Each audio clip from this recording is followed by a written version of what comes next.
throw, and they're going to score. It is Thornton celebrating with his teammates. Welcome to Sikkim 365 Radio. Three receivers stacked to the left, and now Bernard motions back in. Rising, wheel route, end zone, throw, fingertip catch, touchdown! Micah Bernard playing both ways and making a spectacular touchdown reception. Sikkim 365 Radio is presented by IdealMRI.com. High-quality MRIs for $497 or less. IdealMRI.com. Your health is important, so is your budget. Marcus Jones may say, guys, if they kick it to me, hold the phone. And they're doing just that. He's going to take it 2 yards deep. Look at this. He had 8 career kick returns for touchdowns. Make it 9. Marcus Jones. The 3 o'clock hour is sponsored by Waco Custom Marketplace. Meats, sweets, Texas treats, and a cut above the rest. 425 Lake Air Drive, Waco. Second and 10, looping it long. That is Keegan Johnson. Touchdown. Now here's David Smoak, Paul Catalina, and Craig Smoak. And here we go, and we have an absolutely packed studio today. Jack McKenzie, Emery Winter, Faith Lynch, Garrett Ross, Jacob Wilson, all here. Grayson Grundafer is here. He and Craig will be walking, or not walking, but driving over to Baylor as they open up their fall workouts this afternoon, and also have some opportunities to meet with Dave Aranda after practice, along with players almost every day that they have fall camp. So fall camp has begun for many schools. Baylor begins today. I'm going to go over CBS Sports as their top 25. We'll have that in a moment. Paul Catalina, a young man that follows the ACC, is offended because you compared them to McDonald's. We'll have you rebut that if you want. And then a column by Sally Jenkins. I don't agree with a lot of what she writes, or some of what she writes, but she wrote one with a couple of nuggets about college football today. We will hear from Ricky Thompson, Todd Berry, Taylor McCarg, who's going to be a football analyst for us on Friday afternoons. Tim Brando today at 5, he releases his top 25 or top 10 college football teams. Craig Smoak, Paul Catalina.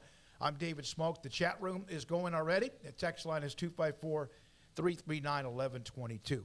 Garrett, let's put this up. These are odds from, this is Caesars, Casino and Sportsbook, college football's playoff odds. None of these teams on this list are shocking, although look at who's 5. Alabama, Ohio State, no surprise. Georgia, this is to get to the playoff. Clemson, USC with all of the hype, with all of the changes, with Lincoln Riley, Caleb Williams, all the transfers, hellacious recruiting year.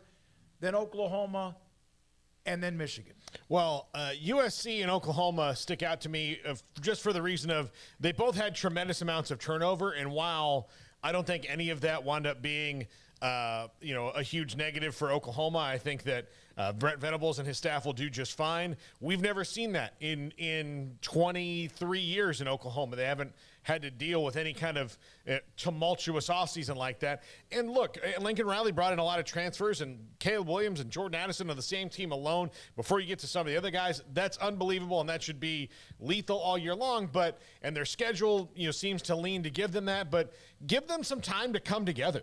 Like there might be a game where, look, Caleb Williams might still look like he did a couple times last year where he looked very much like a deer in the headlights. Sometimes he looked like Superman. Sometimes, he looked like Jimmy Olsen. It's fine. It's all part of growing pains. I just think that those things might be a little bit overblown just given, what's gone on there.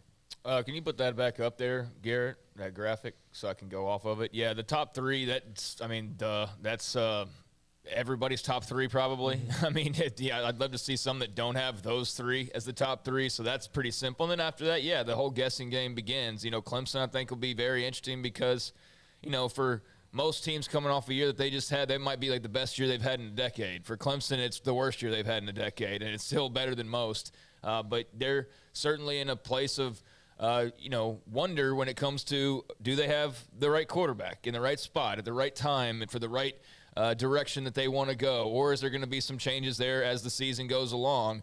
And it does feel as though some of that bulletproof layer that they've had for the last few years went away a little bit last year, even though they were still a good team. So Clemson, I'm very curious to see how they, quote-unquote, bounce back. What was the other one? USC. Get fascinated by how Lincoln Riley does in year number one. I understand the reason for really high expectations right out of the gates, and I also understand those that say, like, hey, let him kind of get his toes in the water a little bit first. But I do expect them to be much better, and I do expect them to, be right there in the thick of things when it comes to the big storylines leading into whoever's playing in the Pac-12 championship game. If they're not playing in it, I'm sure they've had a hand in who is, somehow or another. Oklahoma, I think, is going to be really good.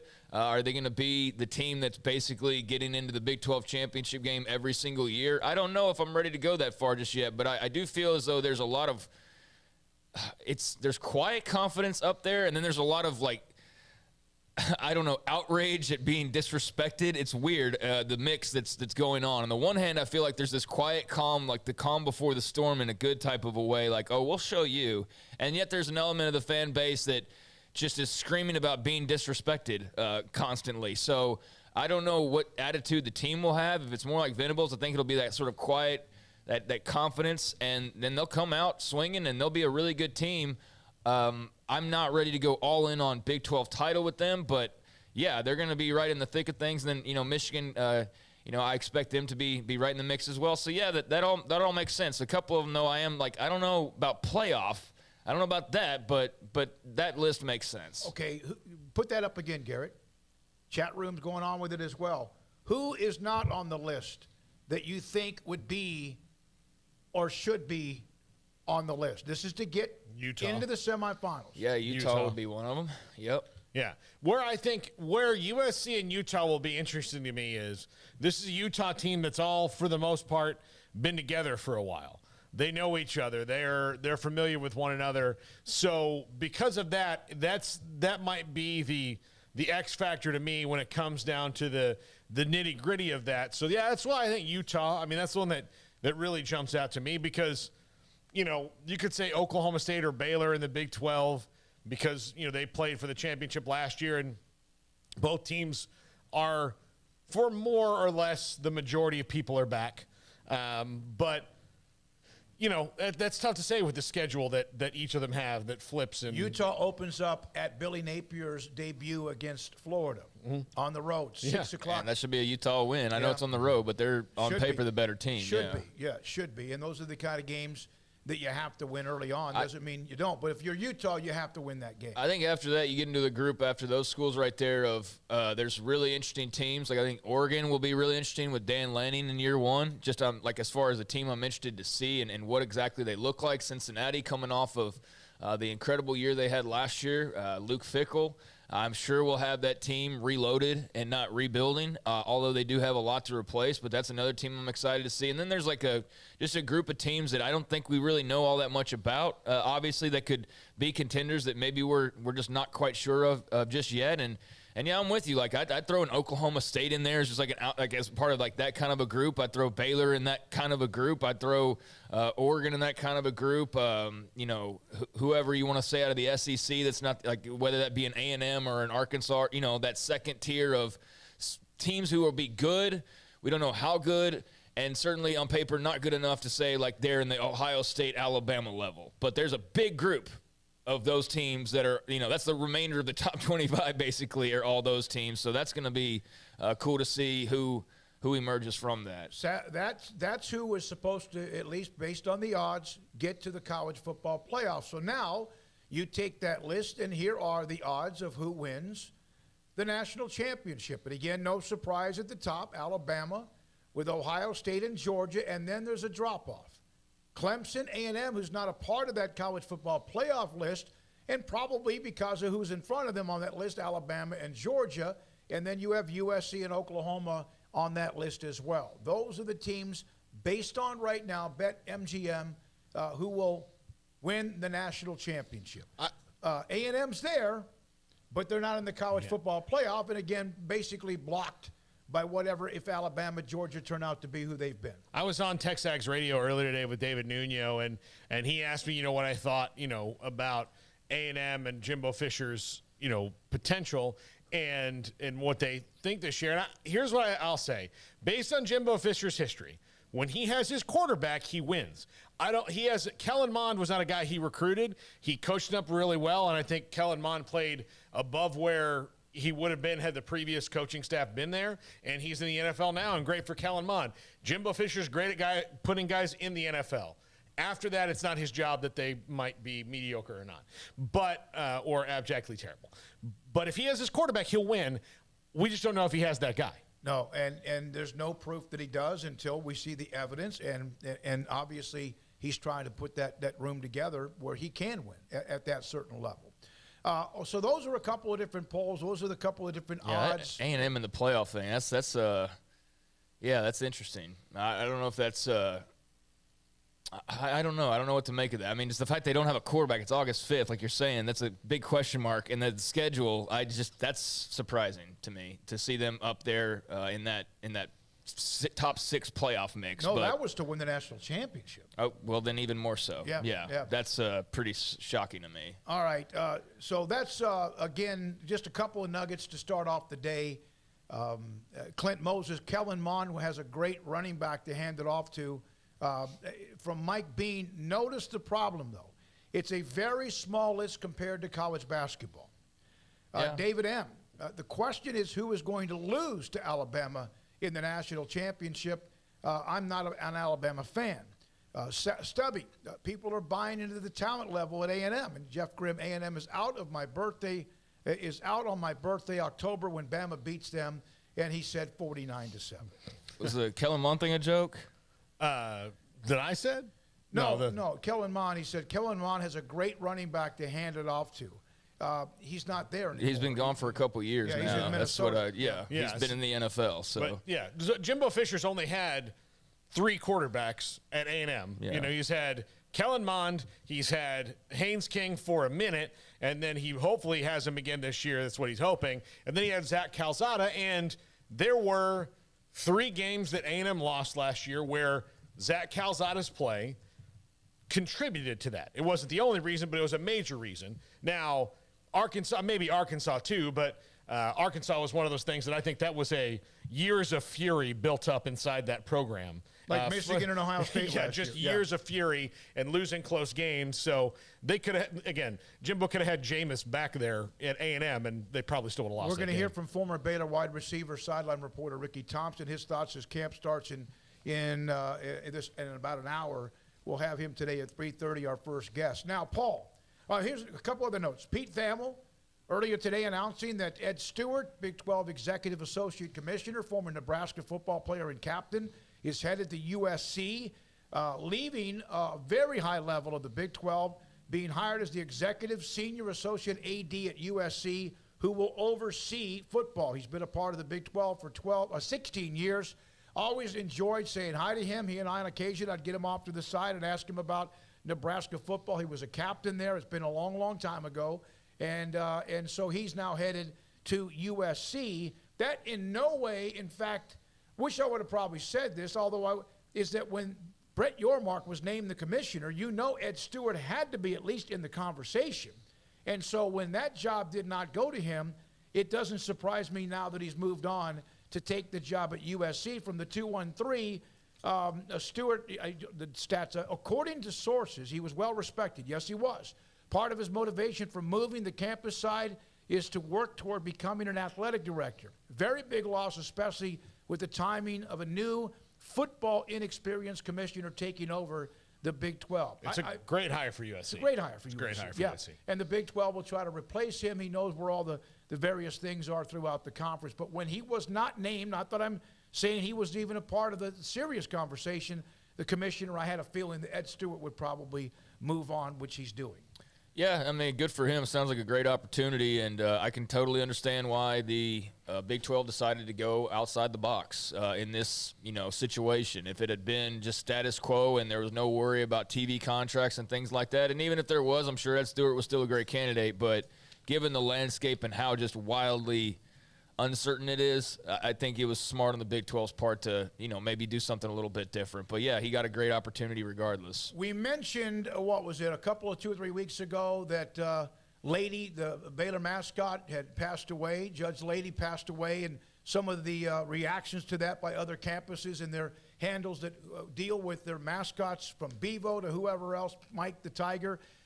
Today, Shasta 6, the mascot for the University of Houston, died from progressive spinal disease. So Shasta 6 is gone and represented the University of Houston, of course, soon to be in a year, a part of the Big 12 as well. We will have Ricky here at the bottom. Paul Catalina. Yes. All right. So there's a guy incredibly passionate. He's a huge ACC person. He is a sponsor. He's a sponsor for many things college football, including the ACC. He's a part of many things professional sports as well, as far as being a part of as a partner. So he took offense to the comment that when you were asked about Florida State, ACC, or the SEC, what was your response? I said that would you rather work at McDonald's or Goldman Sachs? And that was a comparison not to, look, the ACC at times has been a fantastic conference. And my alma mater is a reason why it's been great and also been mediocre. That was in regards to the money. You get paid less at McDonald's than you do at Goldman Sachs, unless you're the CEO of McDonald's. That was my point. Well, I'm just he goes, who's put more teams in bowls lately? Who was in the Final Four? Who's beaten Bama, Notre Dame, and Ohio State 3 of the last 4? I'm trying to get you guys. He's just not happy. Yeah, and look, they're locked into a grant of rights until 2036. That's going to keep them at a certain number. They can't seemingly get a raise on their TV deal because it is exclusive. So that was my point: is that the rivals all around you, the people that you need to be recruiting against and hurting their rosters, the people that they used to dominate in recruiting, are all going to get more money here soon. You've got to recruit, especially in that region, against Georgia, Alabama, and Florida. Those are the 3, Auburn. Those are the 3 big dogs you got to worry about, or 4 big dogs, and they're all going to have more money than you are for doing the same exact thing. So that's why my concern is I still think the ACC is a good league. I think sometimes it does get poo-pooed a little bit more, but it's just about the salary. That's all I was talking about. Sports Illustrated, SI.com had. I think that's a little sensitive. I'll just say, there's so much trash being thrown around by so many people, and of that comment to be a comment that's like, oh, that's the one I'm just set off by. I think I understand where you're coming from, to whom it may concern, but I think we've said enough now to know that we're not taking shots. And if we wanted to do that, we've had hours to do that. And I think we've been pretty respectful across the board, even to those that haven't been respectful to us. Yeah, there's going to be little jokes here and there, and that was one of them. And at the time, I kind of knew, I bet somebody takes this the wrong way. I'm just surprised somebody took it that wrongly. I like to at least have us counter that. So I appreciate both of you with your response. Also, SI.com today had a great piece about college football, some of the futures, the power brokers, and all that. But which schools hold the most power going forward? Which programs will decide what happens next? Who's one? Among the possibilities of how realignment goes from here. Notre Dame. Notre Dame. Number 2, Oregon and Washington. Number 3, Stanford. I'm going to read this one. Its standalone athletic marketability is debatable. A disinterested fan base and dependence on Notre Dame illustrate the limitations. But the academic credentials in Silicon Valley ties dilate the pupils of university presidents. The Cardinal could be a wild card in all of this. Yeah, there's somebody that if you want to make the brochures look as nice as possible, yeah, they're as good as that as anybody. All of the different championships that you haven't really won that you can now boast about having won when they used to be the top of the Sears Cup or whatever it was called. They were pretty much that team for a long time. You could write them in before everything started until Texas took over. Yeah, now it's Texas, but for the longest time that was Stanford. Pretty much every single year winning the Sears Cup, and now it's Texas winning whatever it's called. But Learfield Cup. Okay, Learfield Directors Cup. It'll always be Sears to me, though. That's what I always knew it as. But yeah, the Learfield. So, yeah, they make sense, but at the same time, there is that part of, just the disinterest level, amongst the fan base. Is really, how much do they even care? How is there anybody at Stanford that would be interested in realignment talk Are they caught up in that? I don't know. But yeah, certainly the credentials are almost unmatched. It's just the actuality of going and playing there and the TV viewers and what they bring to the table outside of just the accolades and the money is a bit more of a question mark. I think it's the same question mark that you have with Cal.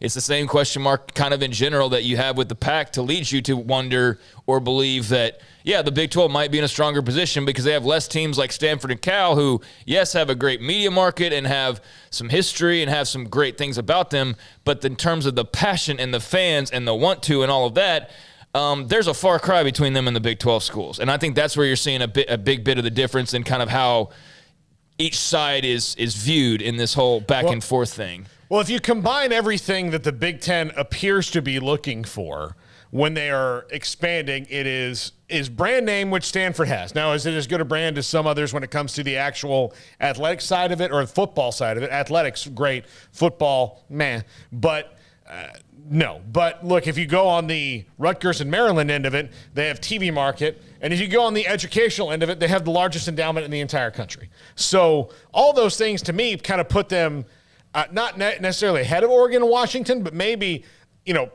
on the same track as them because, again, that endowment is enormous. And the Big Ten, if you look at all their schools, they're all big research institutions and things like that. That's what Stanford does. They make billionaires at Stanford. That's what they do. Yep. And that's what's attractive to. And that's why I brought it up, and they are number 3 on this list. The ACC top dogs at 4, although it could be a decade down the road. And then also number 5, San Diego State. If there's a group of 5 schools that could potentially fill a Power 5 need, the Aztecs and the Pac-12 might have a marriage of convenience or not.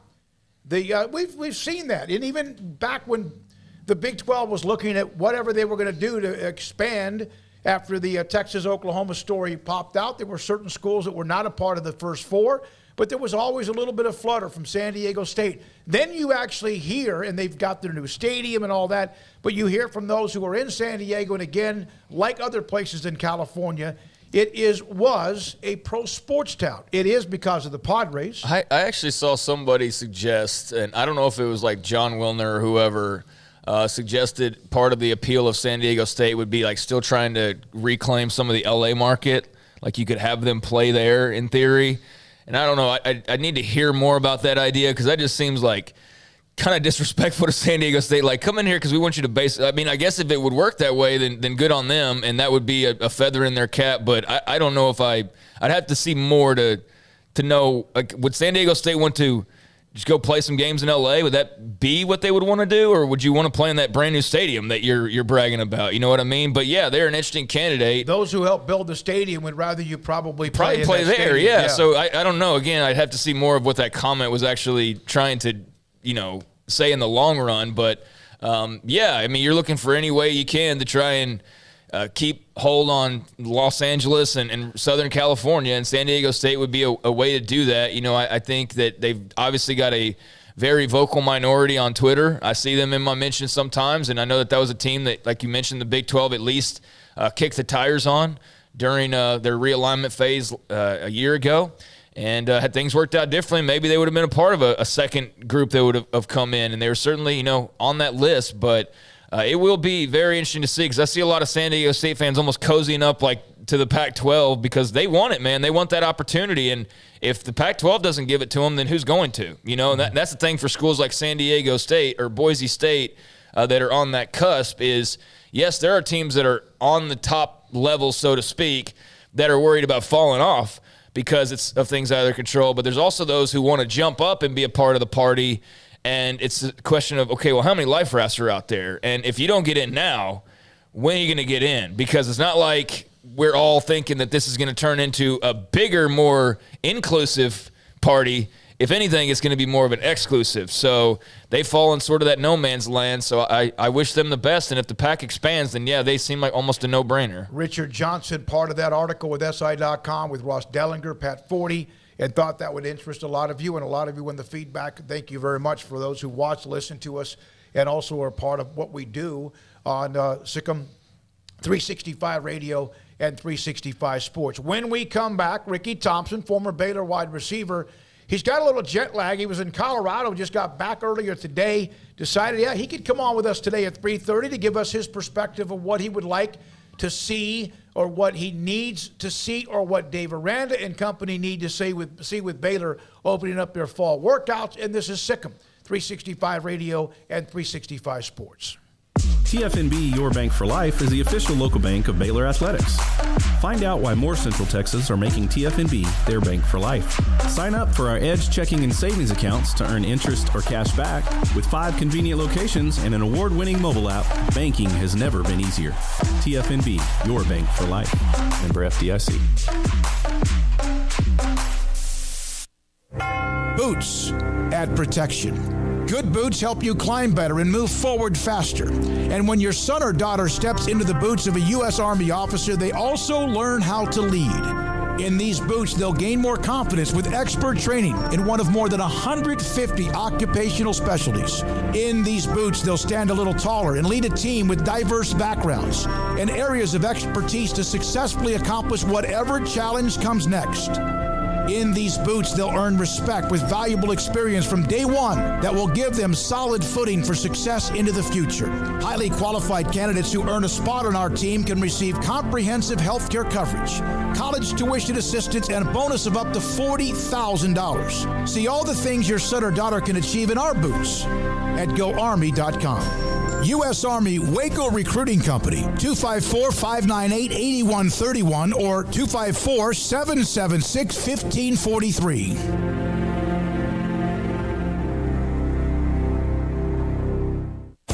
At Ideal MRI, we feel blessed to be part of the Waco community. We're a small family business here in Central Texas. At times like this, the cost of healthcare has never been more important. And unfortunately, significant illnesses and injuries still occur. And that's why Ideal MRI is open and here to serve you through this difficult time. So if you need an MRI, ask your doctor about Ideal MRI. You can schedule online in minutes at idealmri.com or call 833-IDEAL-MRI.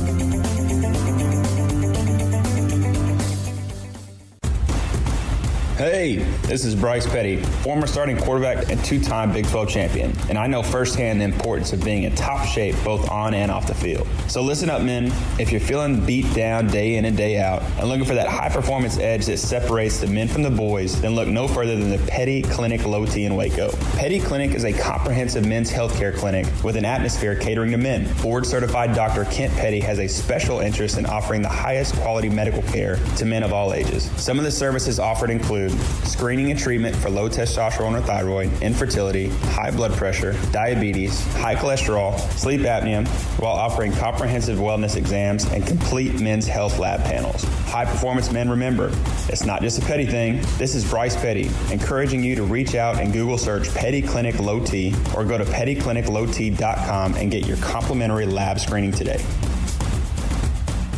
Parenting is full of surprises. You never know what to expect. So after our son was born, I called my Texas Farm Bureau insurance agent to set up a life insurance policy in case something happened to me. Sawyer is now 2. And we'll soon have a sister. There's no one else I would trust with protecting my family. Stop by and see our agents at one of our 3 McLennan County locations.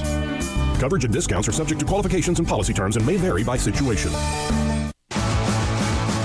Welcome back to Sikkim 365 Radio. Have you subscribed to our YouTube channel? Search 365 Sports on YouTube. Brought to you by TFNB, your bank for life. Todd Berry, the executive director of the American Football Coaches Association, will join us today at 4. He announced earlier this week, Craig had it on Tuesday, that he's stepping down, I believe, after the 2024 school year, 23-24. And so he'll join us today on just a lot of things, the landscape of college football as well. Tim Brando will release his top 10 today with us and join us at 5 o'clock. We'll have Ricky Thompson here momentarily join us on Sikkim 365 Radio. So now I mentioned the 5 who will be the ones who kind of dictate whatever might happen as far as which schools hold the most power going forward. We will have a list later in the show who has the most to lose in this realignment chaos. Paul, come on back over, and he can get it so you guys can be a part of this. Yeah, I would say that list is again what the 5 who have the most sway in what's going on. The 5 who hold the most power going forward. Okay. Which programs will decide what happens next? Okay, so now I kind of disagree a little. Well, I think it's Notre Dame, and then after that, I don't know how much power really, because I think the conferences are the one with the power. Like the Big Ten has the power, not Stanford, Oregon, and Washington. Schools. Okay, schools. Yeah, okay, there you go. All right. Well, yeah, Notre Dame, and then after, but again though, I guess Oregon and Washington have power to not sign a long grant of rights to the Pac or get an invitation to the Big Ten. But as much and here's I dug through that. Okay, if you take them out of the mix, he mentioned this is kind of a group deal on SI.com. They mentioned Stanford, and they kind of went over why. If it's not Oregon and Washington, who would it be at 2? I don't think there's another one. There may not be. Yeah, that's what I'm saying is because here's the thing with Oregon and Washington. They have power in that they have power over the Pac-12. They have power over nothing else. If the Big Ten calls them, they're going to the Big Ten. Let's just all assume that that's the case, right? Like, let's just all assume that's what everybody's waiting for, that or the SEC call. So if that comes, then they're heading there. That's not really their power. That's just the Big Ten saying, hey, you want in? Cool, come on. Their power is in that they might have that option so they can carry it over the Pac-12, but yeah, outside of that, I don't know. Well, it is in a way it's a little, I say power position, but because of the fact if they were to get the call from the Big Ten, they would be the next 2 to do it. It kind of shows you how little power everyone in these situations does have. Other than Notre Dame. Yeah, other than Notre Dame. Which we've reiterated 1,000 times. Notre Dame is deciding whether to give up being its own conference. That's what they're deciding whether to do. Stop this about major independence. They are their own conference. Jack Swarbrick has as much power as a conference commissioner. Yeah, that's what they're deciding to do. From Katie Rader, by the way, such a nice view over your right shoulder. You guys are the best. Of course, there's the mini helmet from Texas Tech, and we had a nice shipment from the Texas Tech athletic department earlier in the week. We're now joined by former Baylor wide receiver, Baylor sideline reporter, analyst Ricky Thompson. Baylor starts their fall workouts here today. Ricky, thanks for your time and especially battling that jet lag of being in Colorado. So what interests you the most early on? What will you watch the most early on if you were to be at practice?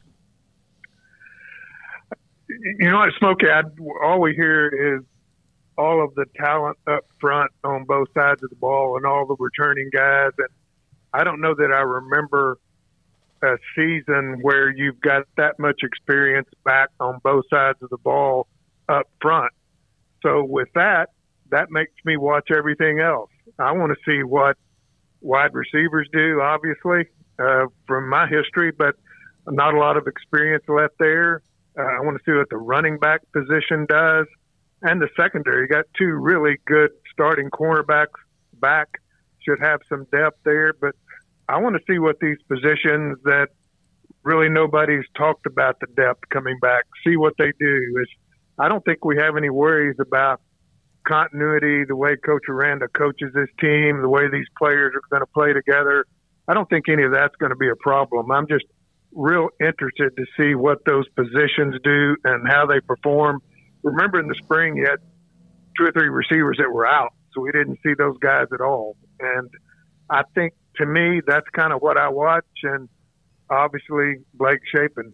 But I was so impressed with him in the spring game against a really strong win and the way he threw the ball, so I don't have much concern there. How do you expect to see the offense change with Blake Shapen?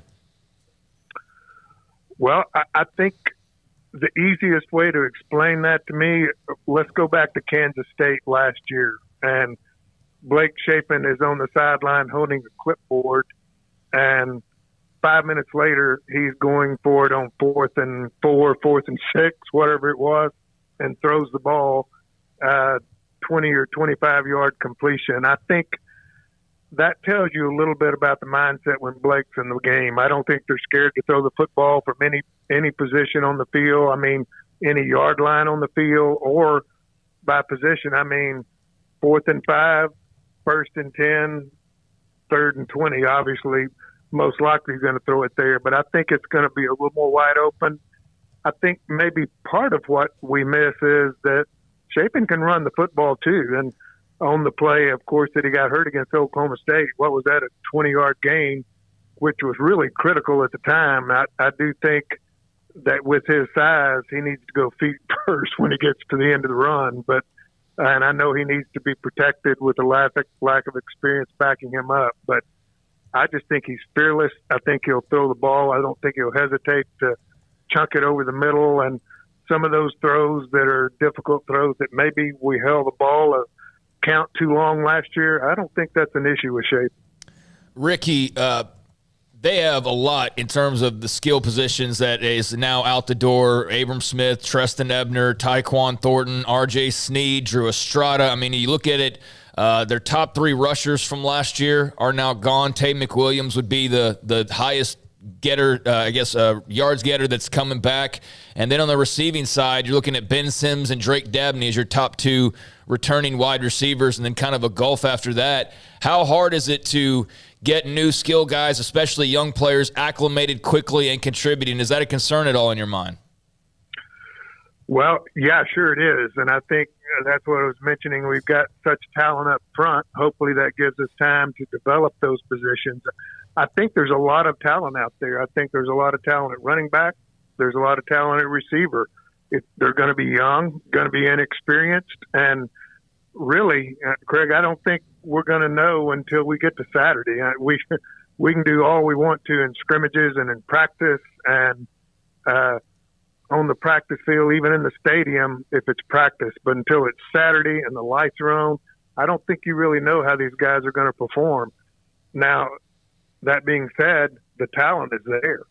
They've just got to make the plays in game situations, and they're going to have a quarterback that can get the ball to them. So to answer your question, I think that really is going to be the key to this football season, how those inexperienced positions perform. How long does it take for them to get used to each other? Well, a lot of that happens in practice as far as the timing.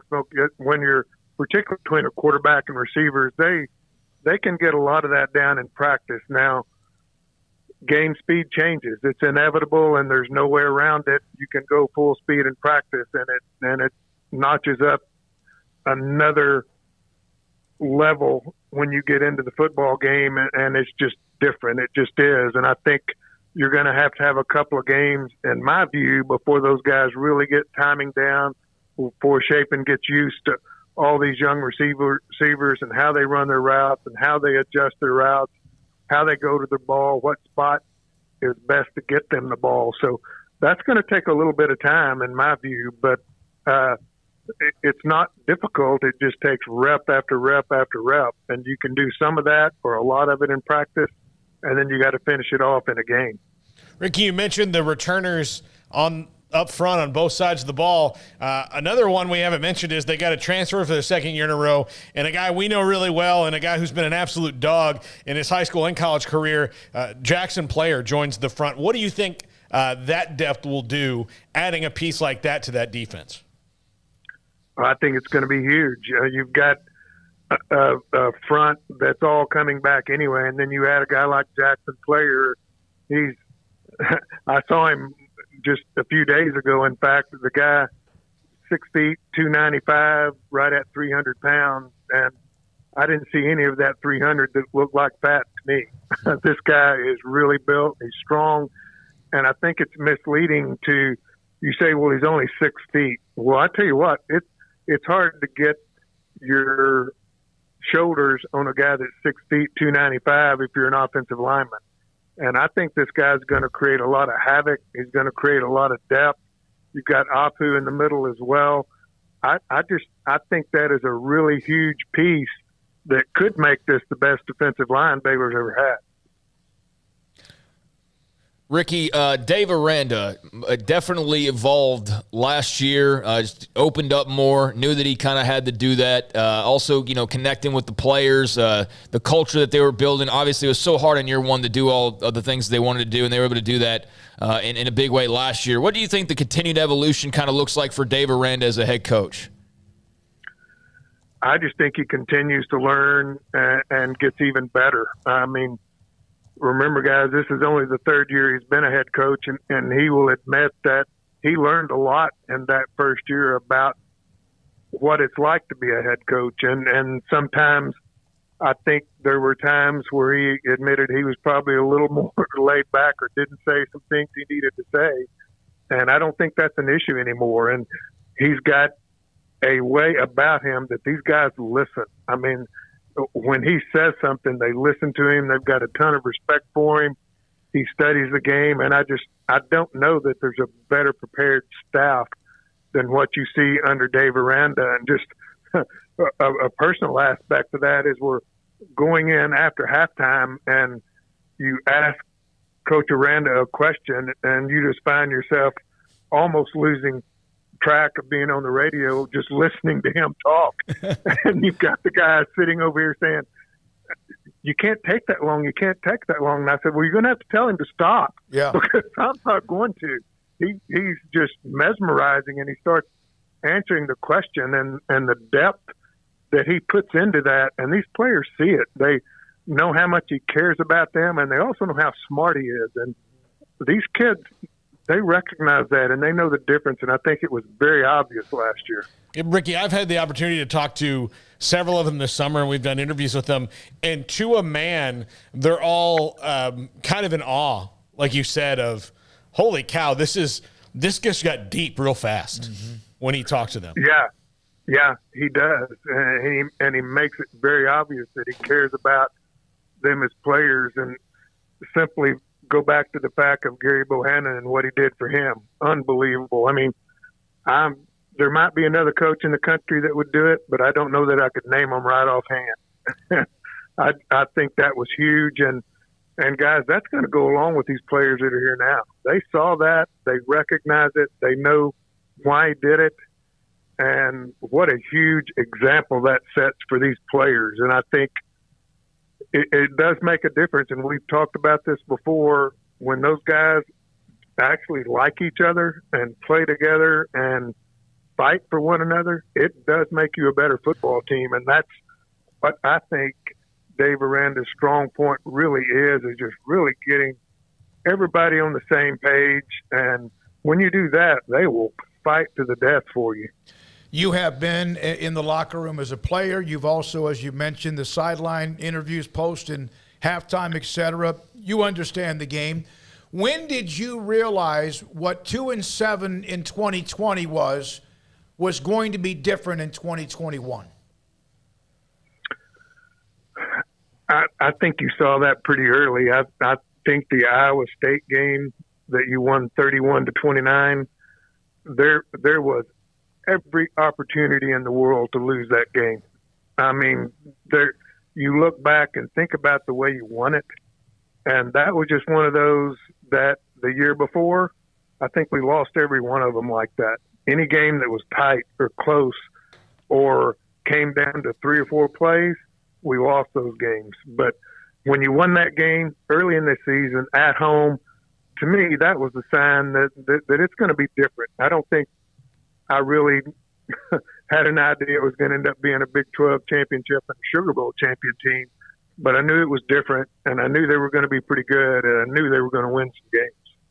I knew after the TCU loss. No, I'm just kidding. Yeah. I mean, but let's don't talk about that one. Yeah, but Ricky, who could have had an idea what was to come after that, though, right? That was what was the most remarkable part about that season. Ultimately, it was just where they were and where they actually ended up when it was all said and done. Yeah, you go up there and you've got a coach from how many years Patterson was there, I don't even know, that resigns the week before.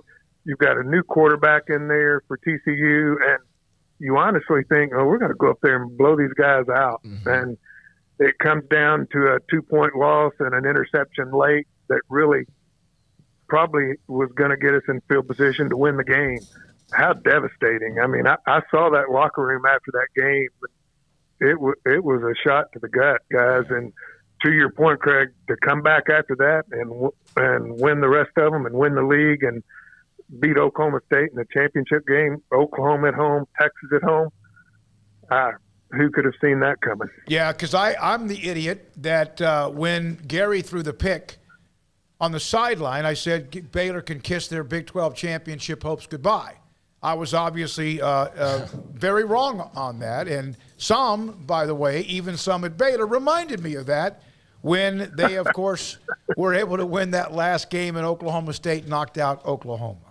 Thank you, buddy. Appreciate your – yeah, but I don't think I was in a minority. I think I was probably in the majority there, wasn't I? You probably just maybe one of the only couple that said it out loud. Yeah. But I think we all felt pretty low after that one. But it's a fun time. Football season's here. Yep. Man, I'm excited to get it going. Great to have you, Ricky. Anytime. We appreciate you and your knowledge, insight. Ricky Thompson, Baylor sideline reporter, with us on the day that Baylor will open up their workouts. Many have already done so, in fact, this week. When we come back, a couple more notes in college football. Also, CBS Sports came out with their top 25. We'll give you some of the teams of interest there, including anybody that we might see that's ranked in where they are, Big 12, otherwise incoming or outgoing. This is Sikkim 365 Radio and 365 Sports. Waco Custom Marketplace. I got to tell you this story. So a couple of days ago, I've gotten to know who has become a really good friend of mine, Blake Browder. Played golf with him a couple of times at Ridgewood, has a huge heart, and he invited me over for a filet, a big, I'm talking big, thick filet. It was fantastic, and he cooked it. We were out there. We had a drink, and we're just kind of relaxing. He's right around the corner from where we are. And I was like, man, these things are huge. He got them where I get my steaks. Waco Custom Marketplace. In fact, we text Brian Bauer, the owner, to let him know we were about to take one of his steaks and just devour it. And he got Blake got his and I got mine. Right now, it's not over. You have until they're closed tomorrow at Waco Custom Marketplace at Lake Air, 425 Lake Air Drive. Select, choice, and prime New York strip steaks from $8.50 to $12.50 a pound. The bone-in pork butt, $2.25 a pound. Boneless pork butt, $2.55 a pound. Whole chickens for $1.99 a pound. And they also have Gulf shrimp, tiger shrimp, at different levels, different sizes, different amount in each package. The tiger shrimp, 8 to 12 for $13.99 a pound. Even oxtails at $8.75 a pound. When I want steak, I call them up, tell them what I need. Bone-in ribeyes, bacon wrap fillets or more, and they get them done. I pick them up, and they're delicious. At Waco Custom Marketplace at 425 Lake Air Drive in Waco. Cars priced right both day and night. Average your car in Texas. Trucks built for you, red, white, and blue. Average your car in Texas. Cars that zoom with lots of room. Average your car in Texas. Count on us, a dealer to trust. Average your car in Waco, Texas. One size fits all. That may be all right for an adjustable belt or cheap sunglasses, but when it comes to your financial needs, no one wants a one-size-fits-all strategy. Ben Erlinson, your Edward Jones financial advisor, knows that his most important goals are yours. That's why he takes the time to understand your needs, knowing you. That's how Edward Jones makes sense of investing. Ben Erlinson, 100 North 6th Street in Waco, 254-759-8533. Edward Jones, member SIPC. Did you know the average American pays over $500 a month for their car payment? What would you do if you didn't have to make that payment for 90 days? Where else could you use $1,500? Keep your car payments at Genco. Buy new or refinance your current vehicle and have no payments for 90 days. Take advantage of our low rates and no payments for 90 days. Only at Genco. Subject to credit approval, membership eligibility, and loan policies insured by NCUA. My money, my future, my credit union, Genco. It's summertime. There's picnics, reunions, cookouts, and so much to do. And Waco Custom Marketplace on Lake Air Drive in Waco is your home for the butcher shop that can help you with beef, pork, poultry, and seafood. They are spectacular at being able to deliver you whatever cut of steak you want. Bone-in ribeye, however thick you want it, that's great. They'll do it. Sirloin, T-bone, porterhouse, bacon wrap filet. And of course, as I mentioned, they have pork, poultry, and seafood. Their Norwegian salmon is spectacular. Also, all of the sauces and seasonings you'll ever need, all the ingredients you'll ever need to make sure you have that perfect, flawless taste. So it's delicious whenever you take something off the grill. And a full-fledged bakery as well, with fresh baked bread and kolaches every single day. Up and down the aisle of Waco Custom Marketplace, you also have what you need, from knickknacks to snacks to more, at 425 Lake Air Drive in Waco, Waco Custom Marketplace.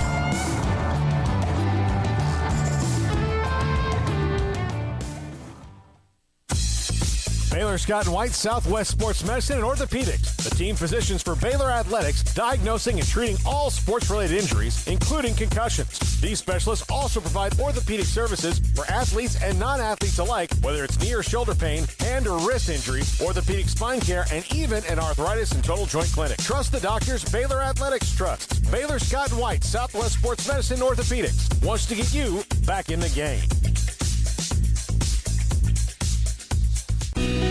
Let Camille Johnson Realtors guide you seamlessly through the process of buying your dream home or selling your current one. Commercial, farm and ranch, or residential, Camille Johnson Realtors can smoothly and successfully lead you through any transaction. With a team of 28 experienced agents who are excited about serving you, Camille Johnson Realtors services the entire greater Waco area. If you're in the market to buy or sell, contact Camille Johnson Realtors, 104 Midway Center in Woodway, or find them online at www.camillejohnson.com. Camille Johnson Realtors, elegant, charming, warm. Welcome home. This is Sikkim 365 Radio. Text us at 254-339-1122. The Sikkim 365 Radio text line is sponsored by Riverbend Liquor and Wine, with the most extensive variety of craft beer in Waco. A hidden gem on Lakeshore Drive and 19th Street. Got a couple of text messages. Some come in during the show, some come in well after the show, some come in the morning when you or whoever has watched perhaps a replay. And, of course, there's always that replay messages that rattle off underneath different segments that we put up, Emery, Levi, and company as well. This is from the area code 321. Dennis Dodd on Thursday was a grenade. Does anyone think that CBS would let him talk about some of their most important fiduciary contracts? Not for a second. They would use him as a tool, a grenade. David, at the end, you asked him the most important question. Do you think the Big 12 might do better than your $30 million per team? And he stuttered. Said yes, because his TV personality ego couldn't stand his errand boy task. I know right now that there's a lot of media members, columnists, writers who write for certain teams or newspapers, conferences, whatever, that are kind of under attack, and I'm not here to fight for any of them, because sometimes we can be there. I know Dennis Dodd made a really, really sarcastic and uncalled for comment, the Iowa State, Cincinnati, that just pissed off those two fan bases. In fact, some of you continued to talk to me about it last night, because you thought I let him off easy. I asked the question, I let him respond. It's not my job to tell him what to say. That's what he said. Yes, there are some plants. There are things that are leaked. But I don't think you survive that long in the business, whether you like his writing or opinions or not. By doing that, you will be run out of the business and lose all trust in whatever you report. The thought that, and I don't know where he is on their totem pole, but the thought that the people in negotiating this TV deal are going to take the time to go tell Dennis these things out of their way to serve no purpose other than, what purpose does it serve for them? It all depends on who you are and how, like, for example, as you know, last fall, we were very fortunate. We were tied in deeply with the new changes happening in the Big 12, very deeply. There were many things that were given to me, many things that were told to me, many things, phone conversations, text messages, emails, remember? Yeah. And guess what I had to do? Every single one of them, I had to make sure I did my due diligence, we did our due diligence to double check on every single detail. And sometimes, very rarely, it was a little bit different, but for the most part, it was flawless what I was being told. But also, some of those were not coming from high-level television executives. No. Those people don't talk to journalists like Dennis Dodd unless they have to. So, and again, it serves them no purpose then to do it. So I don't think Dennis Dodd is not an errand boy. I will say that. And if you read what he's written about a lot of things, he's very opinionated. Errand boys, he's gone against his. We have not always agreed with him. No, even he's gone against his bosses sometimes and his opinions. So I think it's an unfair. The 321 area code. This is the part that was so simple, a short sentence. Let your mark do his job and we'll be fine. I think that's a pretty good point. See what happens. Now, on the discussion we had with Craig and Paul and myself yesterday, and sometimes we've brought this up about the rankings. We were discussing the rankings. I was going to give you the CBS top 25 preseason, whatever. Everybody has one. You can have one. All of us can have one. But there are at times you wonder about the college football standings when someone was not ranked, lost a game, and all of a sudden they show up inside the top whatever number it is, and there are fans and others, including us, that have said, what the hell is that all about? By adding a team getting another top 25 win to a team that was not ranked, they lost a game, not like it was Alabama, Georgia losing to them, and they moved up in the rankings. Here's 3 or 4 years ago, deep into the year, like early November, South Carolina had already lost 2 games and were all of a sudden promoted the 25th in the country ahead of an Alabama or Florida or Clemson game purely, and this is his opinion, so that those teams could claim a top 25 win. Now, Alabama doesn't need to worry about claiming too many of them, neither does Clemson, and Florida for the most part until recently, but that doesn't surprise me. So, no, but also remember that in the middle of the season, the coaches vote and the AP votes. The writers vote based on what's going on. They do that here pretty soon. But in the preseason polls, there's a lot more, especially guessing to it. I don't think that South Carolina being all of a sudden had any ulterior motives, because at that point, TV's kind of out of it for the most part, unless there's a lot of, TV people on that AP thing trying to push that. But, if you're talking about November, we're talking about preseason polls, because right now, if you said number 2 or number 1 Alabama versus underranked Texas, which was what Texas should be, Alabama's earned that, preseason number 1 ranking over a decade of utter dominance, as where Texas has earned their preseason ranking because of 2005, apparently.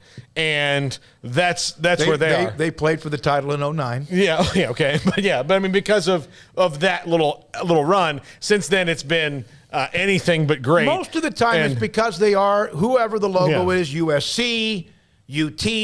I mean, the year that Frost took over Nebraska, for God's sakes, they were ranked in the top 20 or 25, and there was no reason for that. None.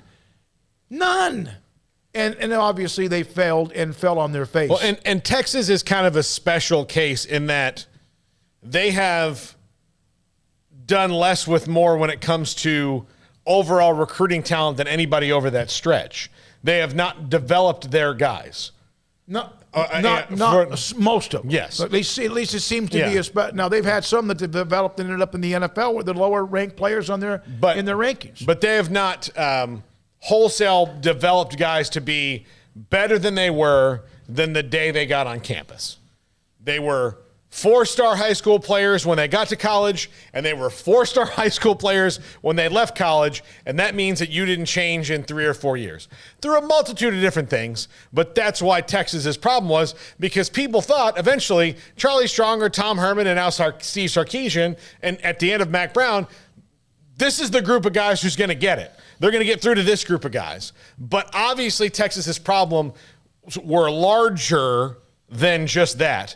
But that's why they keep becoming fool's gold, because they'll throw out a top 10 class every year. Like, okay, well, these guys got to turn out somehow, but they continue to fail to develop them beyond the point. The coach that was the most honest about this was actually Charlie Strong, he was kind of saying, look, these guys kind of come in and they don't get any better. He was critical of Texas high school, not critical, but said, it makes it a little harder that, Texas high schools have these kids, they're so far advanced when they're practicing the indoor and they're drinking protein shakes and, they're maybe at their physical peak when you recruit them and sign them, as opposed to, say, some of the guys that, Alabama and goes and gets a kid out of Southwest in Miami, and that kid's been eating a Pop-Tart every morning because, his school doesn't have all these different things. And fighting others to get the Pop-Tart at times. And then he goes to Alabama, they start feeding him protein shakes and getting him in a weight room legitimately. He hits his max potential, is where Texas has got that kid, and he's already kind of a stud, but your body only has so much room to grow. And then that's part of it, but the other part of it is sometimes entitlement, fit and what you do, and the coaching a part of it. Yeah. Mike, by the way, the year Appalachian State beat Michigan, Michigan was preseason top 5. I'll never forget the block field goal. They ran it all the way, whatever it was, back. It clinched the victory. The same year, Tennessee was preseason top 5, and they finished 4-8. Oh no, there's some hickeys. There are a lot. We went over the top 25 from a year ago, and there was a stretch like 12, 13, 14, 15, 16 had coaching changes or whatever the list that was at that particular time. I guess that was in 2007, according to Wings of Gumby. What a name. Wings of Gumby. We appreciate that, by the way. Hey, for a couple of things, a technical thing, and we'll hear from Todd Berry, AFCA Executive Director, in a moment. A couple of you have been able to give us a note whether there's something with what you hear or what you... Let us know by the text line or in the chat room, especially the text line. That's the best one. If you have something that maybe is not right, 254-339-1122. Plus, we love your opinions as well. You're welcome, Wings of Gumby. When we come back, we'll hear from Todd Berry. We've had him on before. The American Football Coaches Association, the Grant Taft built, is right here, right just off the campus at Baylor off I-35. And Todd Berry joins us next. Sikkim 365 Radio and 365 Sports. Petty Clinic at LowT.com. Dr. Ken Petty can help you become the high-performance man that you want to be, need to be, used to be, and how can he do that? 1 out of every 3 men have symptomatic issues of low testosterone. Sleep, you're just not sleeping well. Body fat, for whatever reason, even if you don't really know why. Of course, that a lot of times could be your diet or lack of exercise, but sometimes other things can happen. Also, yes, your sex drive. And on top of that, your focus, energy, it's just not the same. Maybe you just don't feel right. It could be your testosterone level drops as you get older. 1 out of every 3 men that happens. It's father time. Contact Petty Clinic, LowT.com. Tell them I sent you. There's an email, phone number, top left-hand corner. They will then get in touch with you, set up an appointment for you to get your blood work. He'll look at the results, Dr. Petty.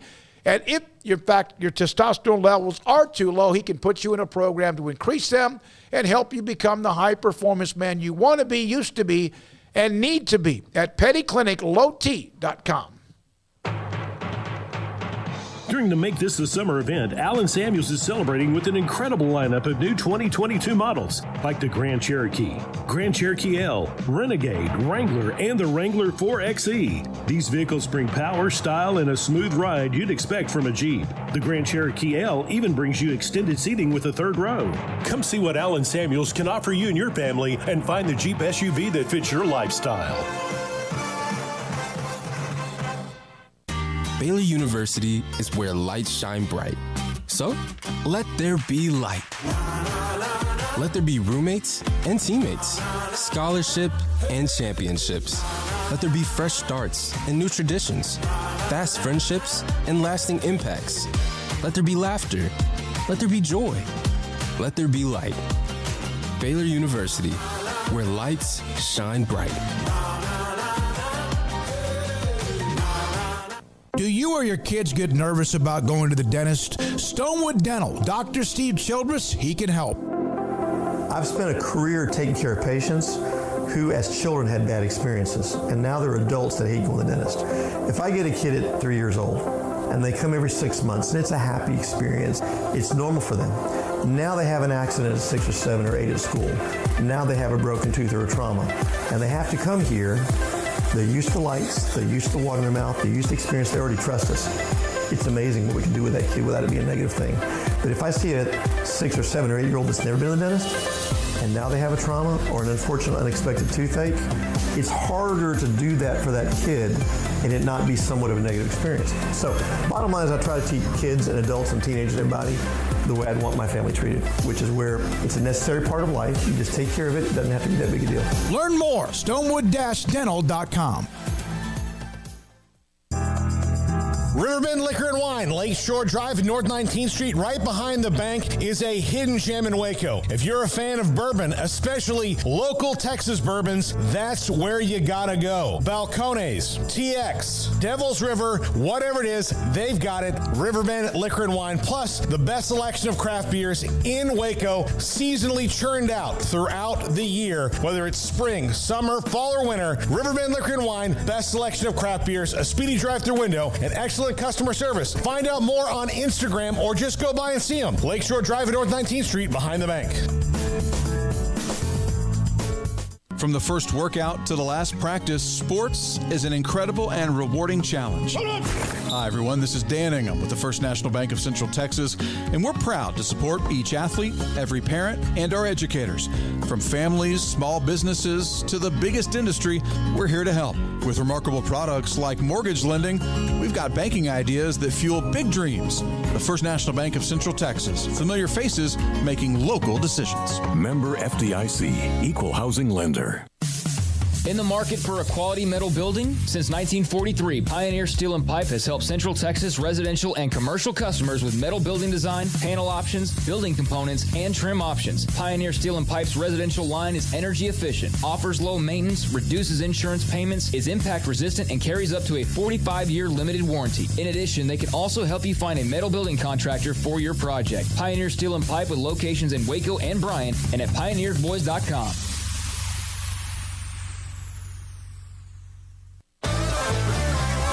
Welcome back to Sikkim 365 Radio. I formation. They give it to the fullback. You called it. Touchdown Bears. The 4 o'clock hour is sponsored by Boozer's Jewelers, the wedding ring store, specializing in custom jewelry and repair, all in-house. Now here's David Smoak, Paul Catalina, and Craig Smoak. Craig, by the way, is not on set right now because he and Grayson, Jack McKenzie, are all at Baylor as they open up their fall workouts, and so they're there.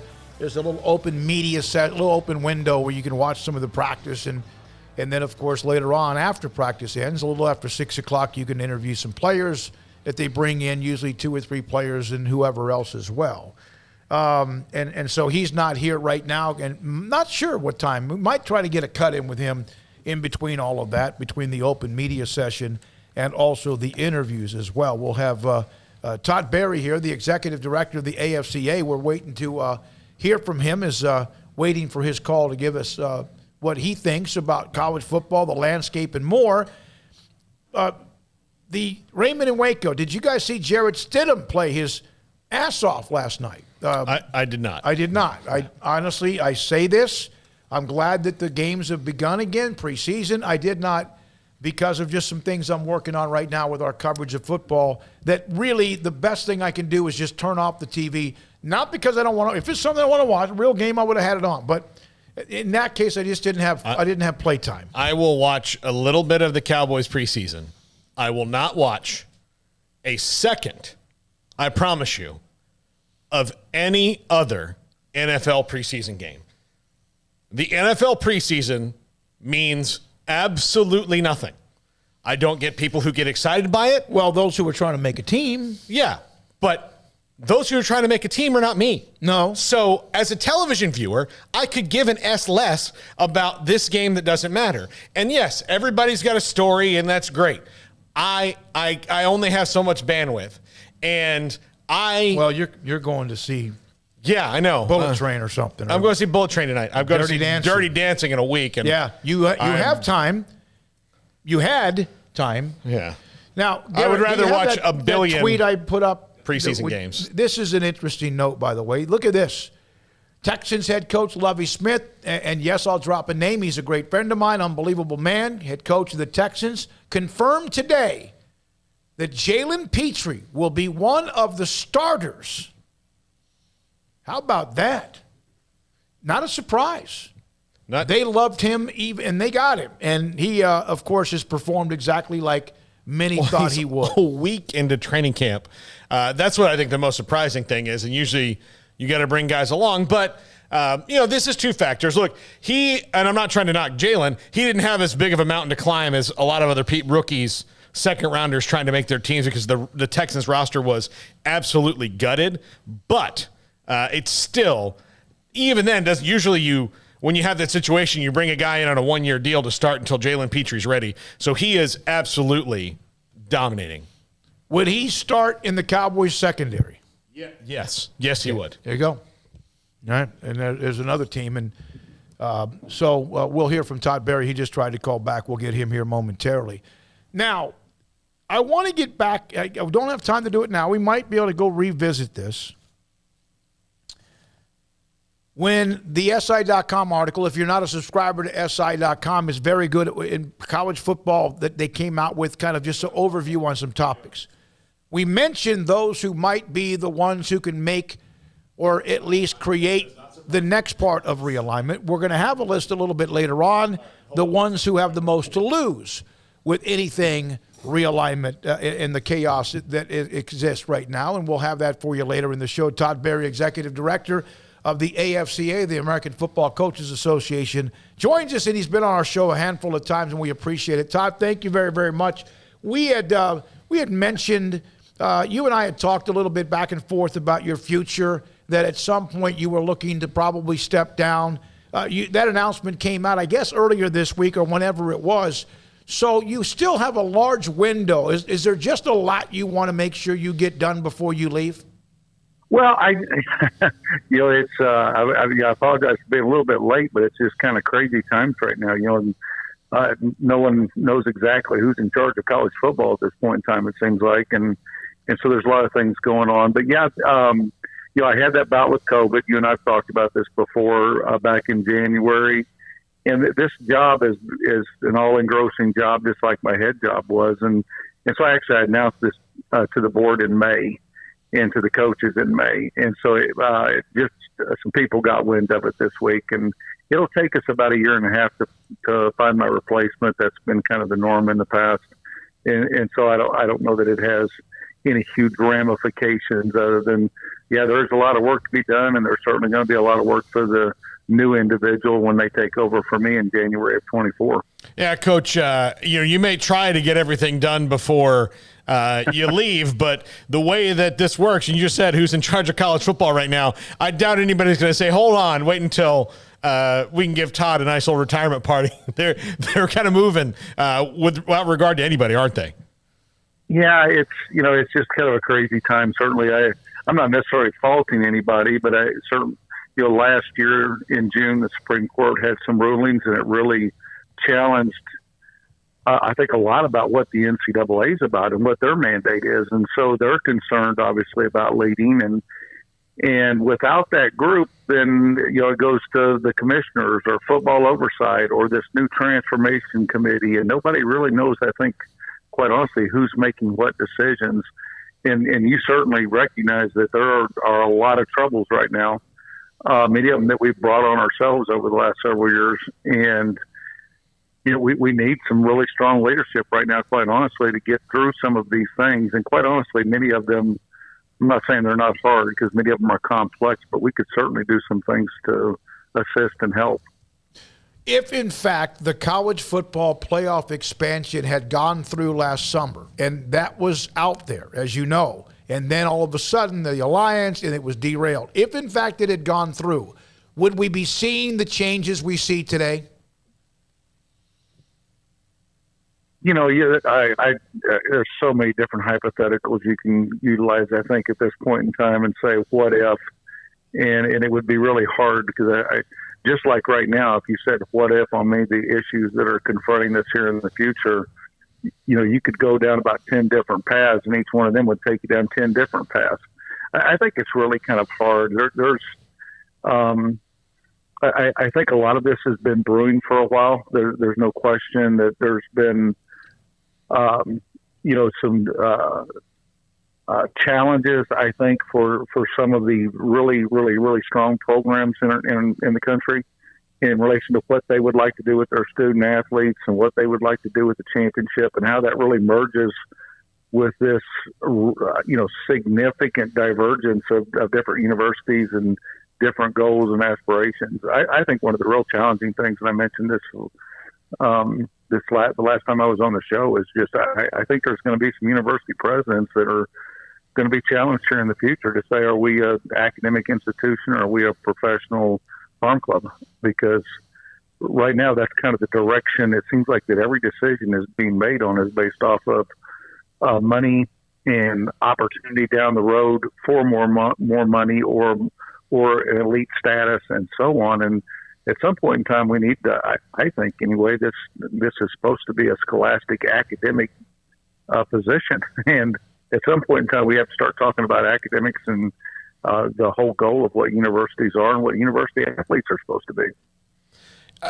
There are, like you said, a lot of things going on right now. One of the things is that the transfer guidelines discussion has been tabled until the end of the month, at least. And from a coach's perspective, Todd, you guys wanted guardrails on the transfer portal so that you were not constantly, as coaches, having to recruit in your own roster in November, December, and October, and all these different things that everybody could go in during certain windows. Well, the committee recommended that, but then it's also like they opened up another carpool lane that said that not only that, but they can transfer as many times as they want to, as many places as they want, which I would think would just be a headache beyond a headache for coaches. Well, I think it would. The coaches don't know that we're necessarily always against the transfer. We recognize that there's some things that need to be done, but we did feel like there were some guardrails, and I think that's even been played out. We have a football student advisory committee that advises football oversight, for instance. And they were basically unanimous in saying, you know what, we want portal windows, because you look at the portal right now and you've got 50% of the athletes that are in there that don't have a place to go right now had a scholarship last year. They made bad decisions. And a lot of that was because they didn't know who else was going into the portal. And that's part of the rationale with the coaches is why we want windows. We're trying to protect our student athletes from making really, really bad decisions. I'm a quarterback.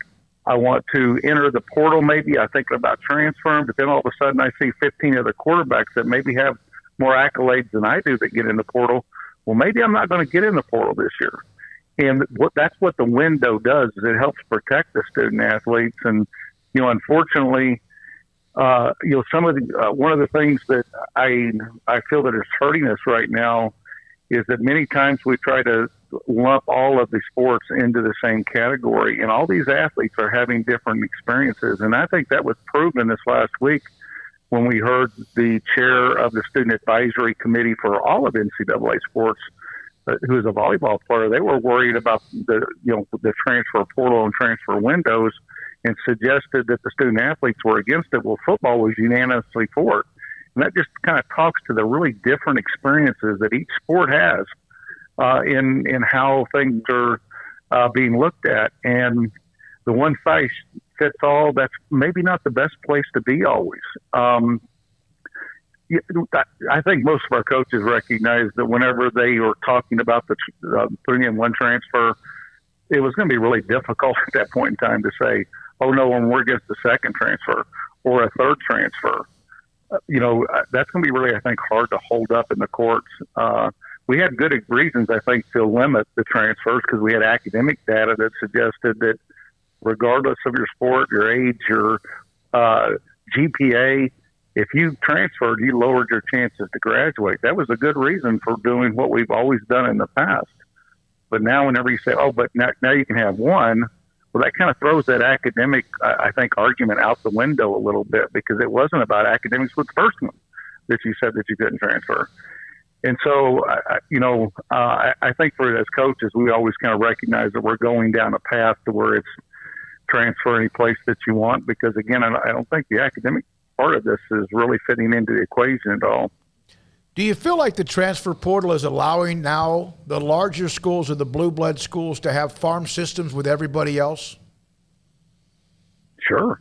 I mean, that was the rational outcome on things. Is that why would I recruit a high school player whenever I can get a college player off another team that's already a proven player and is an all-conference player?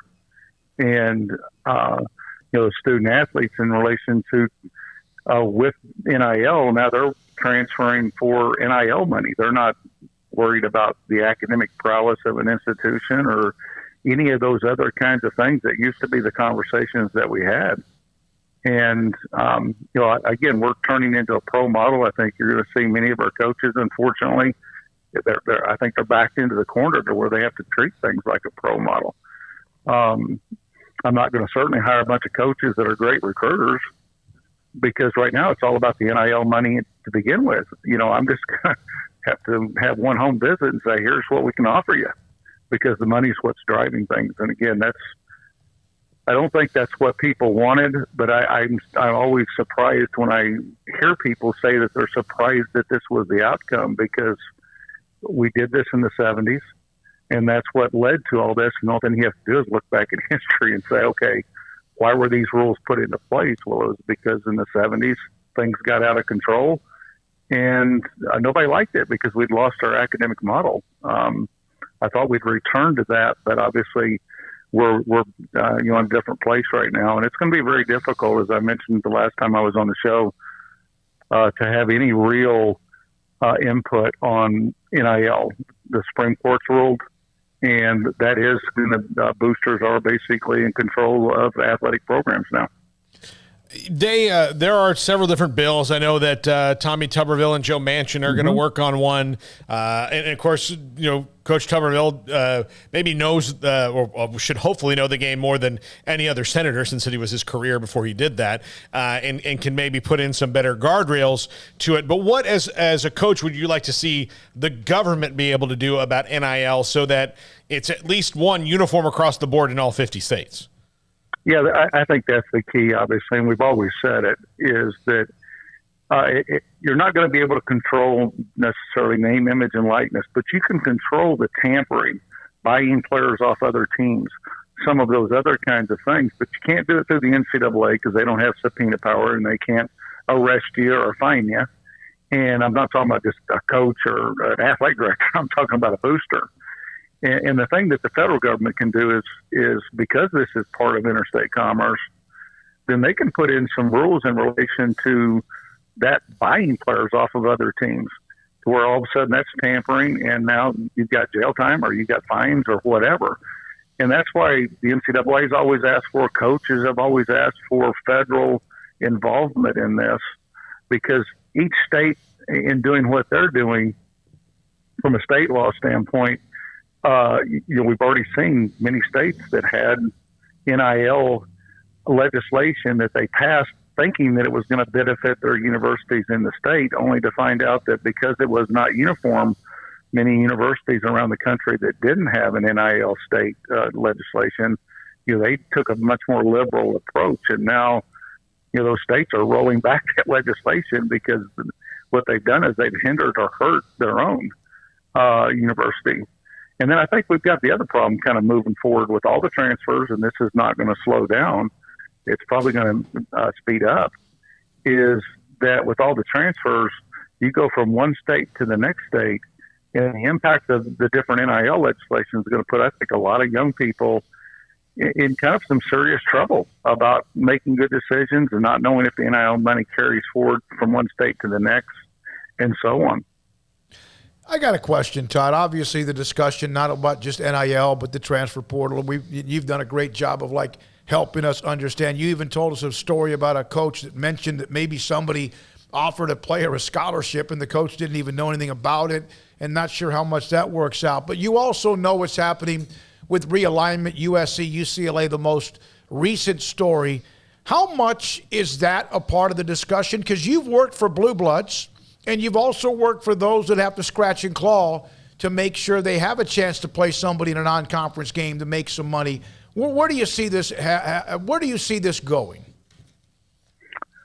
Well, I think everyone's just concerned right now, and everyone's just kind of posturing in the sense that I think for the most part, with what is happening, I think people are fearful that they're going to be left out of the top of college football 5 to 10 years down the road. And if they don't put themselves in a position to where they're in a league that basically is strong enough and can weather the storms of all the different things that are going on right now, then they're going to be left out, and nobody necessarily, they want to have options, and options are always a good thing. And so I think that we're probably seeing some movement along those lines with the idea that, those universities wanting to get into a situation that they knew was much more protected moving forward. And I think that's probably the concern of all those others. And certainly right now, the Southeastern Conference and the Big Ten, partly because of the television revenue that they generate, creates the most security. I would certainly think that as time goes on, that we're going to start seeing those two leagues try to, say, hey, listen, if you want to play in the championship game with us, then you're going to have to spend X number of dollars on your athletic department. And again, that's going to be, I think, some challenges for some universities that are currently in FBS to be able to keep up even if they want to do it. I would certainly even think for academic institutions, some of them might say, again, that's not what we're here to do. And so we might decide not to do that. And I don't think this is the end. I certainly, I don't know anything but you could look down the road and say, why is this already happening? Is there likelihood that it's going to kind of continue based off of the rationale of why it's happening now? Then I would say, yes, it's going to continue to happen. Yeah, Coach, there might be some schools within those power conferences that don't really want to, even though they're getting that big money, they don't want to spend it on their athletic department like the others do. Does Sure. Rutgers want to spend as much money as Ohio State does? Or do they, want to put it other places? Absolutely. And certainly for a lot of those programs in the Power Five, the Economy 5 conferences, they've been receiving quite a bit of money that goes back to the university, and many universities have not invested in their athletic programs. I shouldn't say that. Some of that money obviously is covering their athletic programs, but much of that money is coming back to help them with the normal students, the regular students that are just attending school and not student athletes.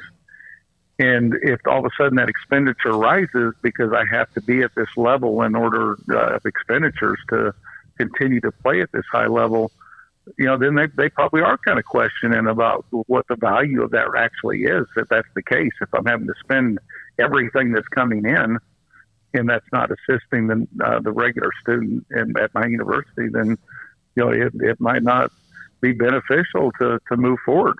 And so I think there's going to be some challenges for those that want to stay at that level, and I think there's going to be some challenges for some that, again, maybe say, what, this is not what we signed up for to begin with. This is not necessarily college athletics. I don't know if this question will make sense or not, but we do see the NCAA losing basically almost all of its power, or at least it appears that way. And a lot of it are the rulings, as you mentioned, Supreme Court and otherwise.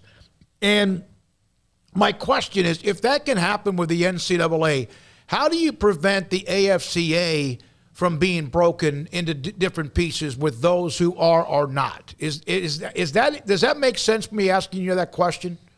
Sure. No, I've had that question before, but quite honestly, I don't just handle FBS football. I handle FCS and Division II and Division III. All of our coaches are always going to benefit from learning more about the game and learning more about how to motivate their players and different styles and offense and defense and all the things that our association brings to that coach. And so consequently, if there is another level, then it won't, I don't think, be any different for us. We'll handle that just like we actually represent the NFL coaches currently too. Thank you, Todd. Appreciate it, and appreciate your time whenever you've joined us. We'll obviously want to get you on many more times, or at least a handful of times between now and when you get a chance to enjoy life and retirement from this. Thank you. Absolutely. My pleasure, guys. Anytime. Thank you. Todd Berry, Executive Director of the AFCA. Grant Taft was the one who took over that job after his time at Baylor, then a short stint with the AD job, and ran that, and now Todd Berry does at this particular time. Here's a note from Flush Jackson. I don't know Flush, correct me if I'm wrong, but I think Flush is an Oregon fan. Maybe. I could be completely wrong. I think he's in the Pac-12. Okay. And he has brought this up, and some have brought this up before, and I absolutely understand where you're coming from, but I do think there's a little bit of a secondary part of this. We want kids to be careful with money. Mostly sounds like a dog whistle for anti-NIL every time I hear it. Nobody talks about the great NIL programs that people have. Oregon, one of the best right now. Okay, for student athletes. I get that, but one of the things when somebody does say that, we see NFL pro athletes blow all their money and have a Super Bowl ring at a pawn shop to make enough money to do whatever they do. We will start. Right now it's all fun and games, and it's great. Get whatever you can. The rules are that way. The NCAA created this massive dam break across the board. But you watch 60 Minutes, 30 for 30s, whatever it is. There will start to be, in how many years will we start to see stories about athletes who got NIL money in college, who did not do anything in the NFL, who are broke. Or didn't do anything in college. Or didn't even do anything in college, who became broke. No different than somebody that's not even an athlete. Could happen for somebody in any business. I get that, a profession. But then you start to see that story develop because there were no there's no rules. Safety net. Was no safety net. And and what he was saying was that hiring coaches is good recruiters when you have to make one home visit and say how much you're going to give me. How much are you going to give me is a loaded question all the way around. I would venture to guess that the majority of people in their life, when they were making their very most money, were not always at their peak happy. Would you agree with me, Smokey? Yeah.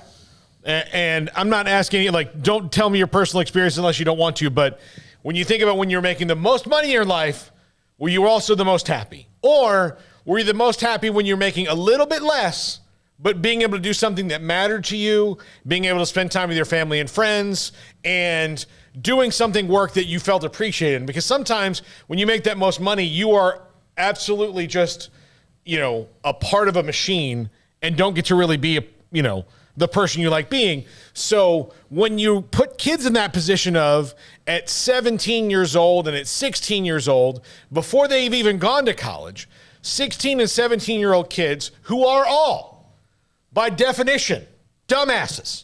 Because when we were 16 and 17, we were all dumbasses. If you put them in that position of the only question I'm going to ask is what school gives me the most money, then you're going to be in trouble. Because what you're going to find out is the place that gives you the most money might have the most unrealistic expectations for you, might not be the best place for your talents, might not be the best place for you to grow, which is why situations like Caleb Williams and Arch Manning are interesting to me, because Caleb Williams and Arch Manning were going to get money wherever they go, no matter what, right? Mm-hmm. So they didn't have to sit and go, who's going to give me the most, because they knew they were going to. Not every kid is like that. So if you are really looking into it, if you're a kid who thinks you can make money and believes in your talent, you're probably going to make money anywhere you go. How much that starts to get into that gray area of, are you sacrificing your personal growth and happiness for a payday of money you may lose? Pursuit of money is not always the best thing. The ability to get money is what NIL is about. It's great that they have the ability to, but that should not shirk the responsibility of students and parents to make sure you are not just chasing the dollar, because that will lead to problems. But it doesn't have to be just athletes. No, that's true of everybody. Someone who is incredible, who's a musician or something else. And I know it's a back and forth, and I did appreciate the Flush the point. But you watch 4, 5, or 6 years from now, you'll start to see some of those stories.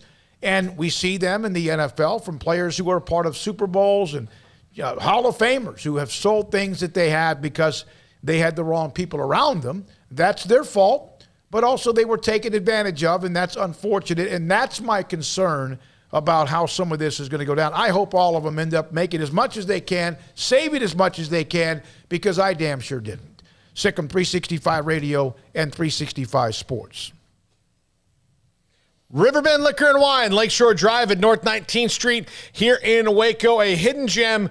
They're available on DoorDash. So, look, if you're sitting around with your buddies and maybe you can't go make the beer run, let DoorDash make the beer run for you at Riverbend Liquor and Wine. They have the best selection of craft beers in town, always churning that roster, to steal a phrase from Bill Parcells, always moving the roster.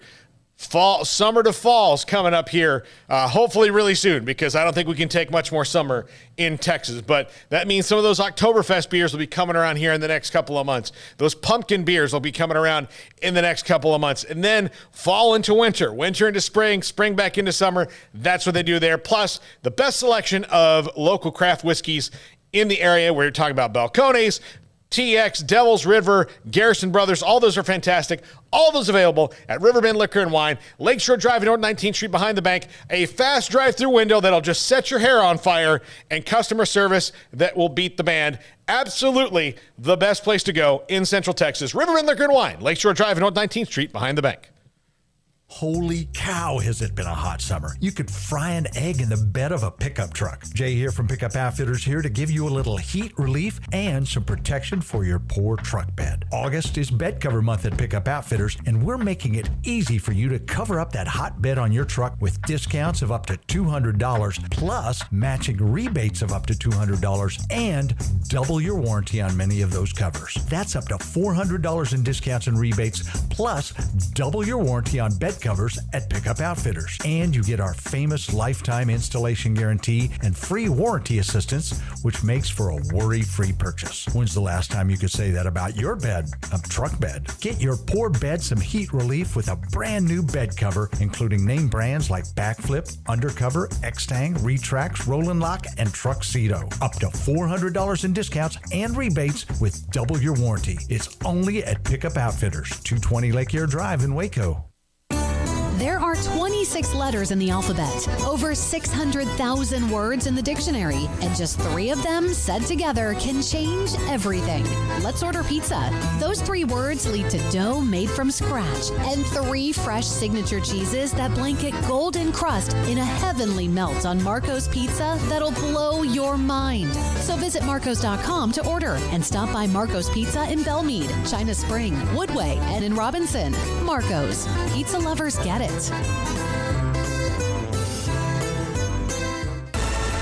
Did you know that Waco Regional Tennis and Fitness is a partner of the City of Waco? Did you know that we are open to the public? Waco Regional Tennis and Fitness offers day passes to the public for only $10 a day, and we offer money-saving memberships. Waco Regional Tennis and Fitness offers over 40 group exercise classes each week, including bar, yoga, boot camp, indoor cycling, and more. There are free weights, weight machines, TRX, rowing machines, stationary bikes, new treadmills, elliptical machines, and much more on the spacious weight room floor. Personal training available where you can be encouraged to grow. Sauna, whirlpool, tanning bed and kids club, 17 tennis courts, 8 pickleball courts, youth and adult tennis and pickleball lessons. Waco's premier experience, where you can help your mind, body, and soul. Visit our website at wacotennis.com, call us at 254-753-7675, or visit us next to Hawaiian Falls on Lakeshore Drive in Waco.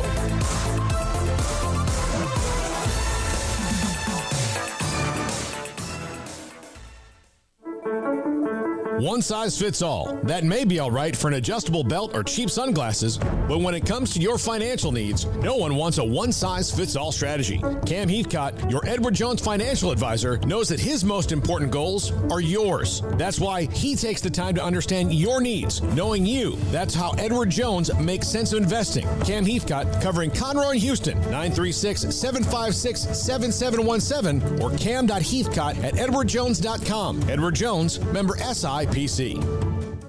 Brad Boozer, Boozer's Jeweler, joins us on Sikkim 365 Radio. I've seen people walk in there. First of all, you have so much to show, whether necklaces, bracelets, rings. You have the watches. You have numerous great watches as well. You really have pretty much everything, don't you, when it comes to jewelry? That's correct. Kind of a one-stop shop and all. And the fact that we have the 2 jewelers on staff, the repairs we can do, the fixing of your jewelry, and the remaking of any jewelry has really set us apart from anybody else. You want to know why they're successful? Brad Boozer, the owner of Boozer's Jewelers on the corner of Valley Mills and Lake Air in Waco. McCarg, end zone, broken up, and caught! Touchdown, Jordan Taylor! Wow.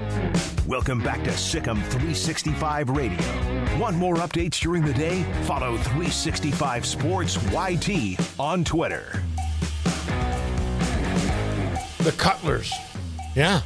The voice of the Cutlers. Jim and Don, the voices of a lot of what we do, the intros, the billboards, the liners, the promos. We appreciate them. They're amazing. Taylor McCarg joins us, former Rice quarterback. He started a couple of weeks ago when I was out to give us some college football insight knowledge, a former athlete as well, on Sikkim 365 Radio and 365 Sports. And you were you spying on us earlier today? I was. I enjoyed the NIL talk. Yeah, you didn't tell me this, Paul. Well, we were going to have to be accountable. Look, Taylor is well prepared. Yeah. And look, Taylor, I told you I'd find a highlight, and I had forgotten about that game where Johnny Manziel was suspended, where you guys gave the Aggies a heart attack early on in that thing. We did. And if it wasn't for my 2 third-quarter interceptions, it probably would have been a little bit closer. I love your sense of humor, although that didn't make you laugh, but I love your – all right, so you heard us discussing. You heard Todd Berry, AFCA Executive Director. There's always great feedback on the chat room about this. You wanted to kind of give us a little of your own perspective.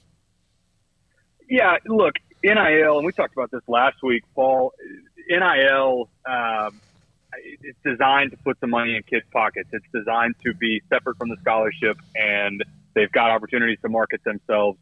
And what it's turned into has kind of been weaponized, and it wasn't the intent, and there's no institutional control. The NCAA is pretty worthless in this arena. But there's always going to be the outliers, the mega superstars. You talk about Johnny Manziel. When we played them at A&M, everybody in the stadium, it felt like, had a number 2 jersey on. And the Johnny Manziels and the Tim Tebows of the world, they're going to make a ton of money in college. But for the most part, what it's, I think, really designed to do, and the reason I believed in it, was you're going to have a star player at a smaller Division I school where this is an opportunity for them to make some money doing a radio spot or make some money going and doing an appearance in their whatever town they're in. And I think that's great because there's a lot of these kids that they're not going to go play in the NFL. And a little bit of extra spending money, a couple $1,000 doing some hits and some ads in college, I think that's really what it was designed for. Now with the creation of these collectives, it's just pay for play at the highest level. I mean, your 5 stars and your 4 stars, these kids are just shopping around. Okay, what are you going to pay me to come play for you? And I don't think that was the intent.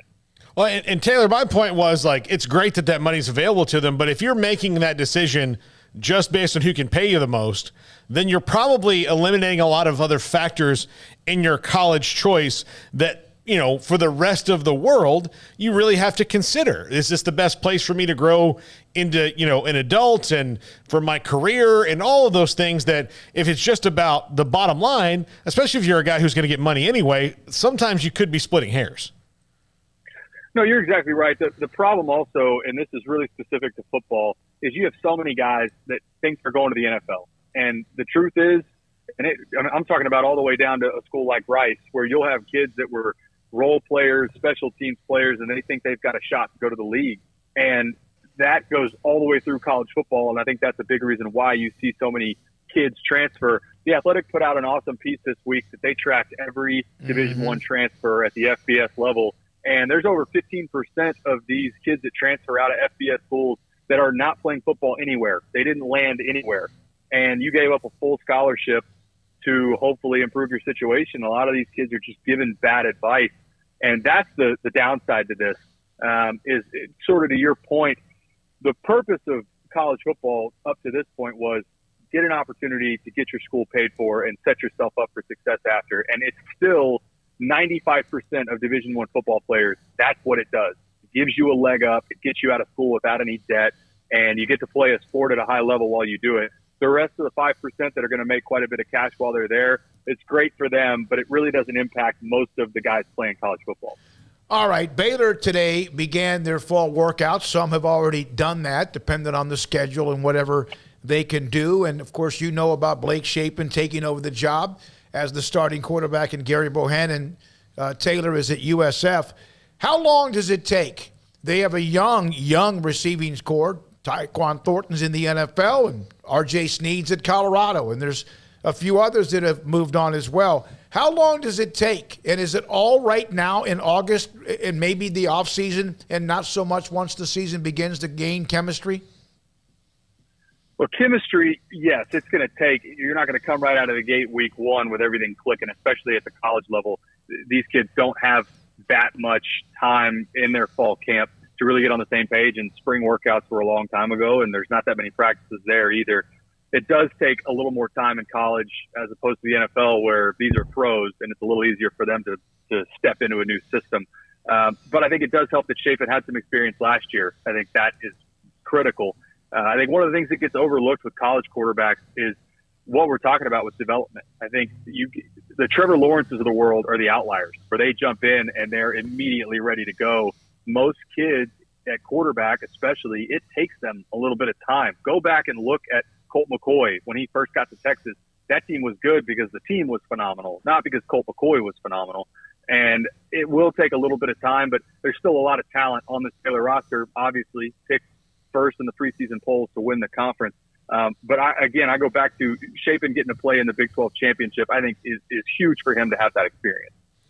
Taylor, last week we talked about some of the maybe like top teams in the Big 12, but we haven't gotten into the ones that, kind of in the middle and that we don't really know about. West Virginia, among them, new quarterback in JT Daniels, new offensive coordinator in Graham Harrell. They have been probably affected negatively by the transfer portal more than anybody in the country, save for maybe Tennessee, of people walking out the door kind of in the dead of night. How do you think that they'll respond in a year there that Neil Brown really, really needs to take a step forward? Yeah, I love Graham Harrell coming in. I think that's really the shot in the arm that they needed. The team last year for West Virginia, not explosive at all in the passing game. They really struggled driving the ball downfield, and I think that's something that between JT Daniels and Graham Harrell, you're going to see that as a point of emphasis. The thing for West Virginia that I'm worried about is it's a tough schedule. I mean, out of conference this year, they've got to go to Pitt, and I know that's at formerly Heinz Field. I don't know what they call it now, but I know that's an off-site. But still, you got Pitt and then Virginia Tech. Then they go to Texas after that. It's a tough schedule, and then follow up Texas with Baylor right after. If they don't get one of these early games out of conference, this is the type of team that they need something to go well for them in the first half of the schedule. And if it doesn't, I'm afraid this could be one that starts to snowball pretty early on. When you look at Spencer Sanders at Oklahoma State, they played for the Big 12 title, beat Baylor the first time. And, of course, that's a hell of a defense that he's throwing to, that he threw to too much, actually, with interceptions. What do you see in a guy like that at times it can take your breath away and at times he can frustrate the hell out of you? You said it best. I remember watching him, I believe, as a sophomore at Texas, and he was played out of his mind. And I think Texas ended up winning that game, but Oklahoma State was in that game because of Spencer Sanders, and specifically then really with his legs. Phenomenal player, all the talent in the world, but the key critical mistakes last year is what handicapped him. I mean, some really untimely turnovers and shooting themselves in the foot when it felt like he was forcing the ball sometimes, almost like he needed to be Superman. If you're an Oklahoma State fan, you just hope that he settles into a rhythm and plays within their system, because it's a team that last year they played such good defense on the offensive side. You just needed to not turn the ball over most games if you were going to have a chance to win.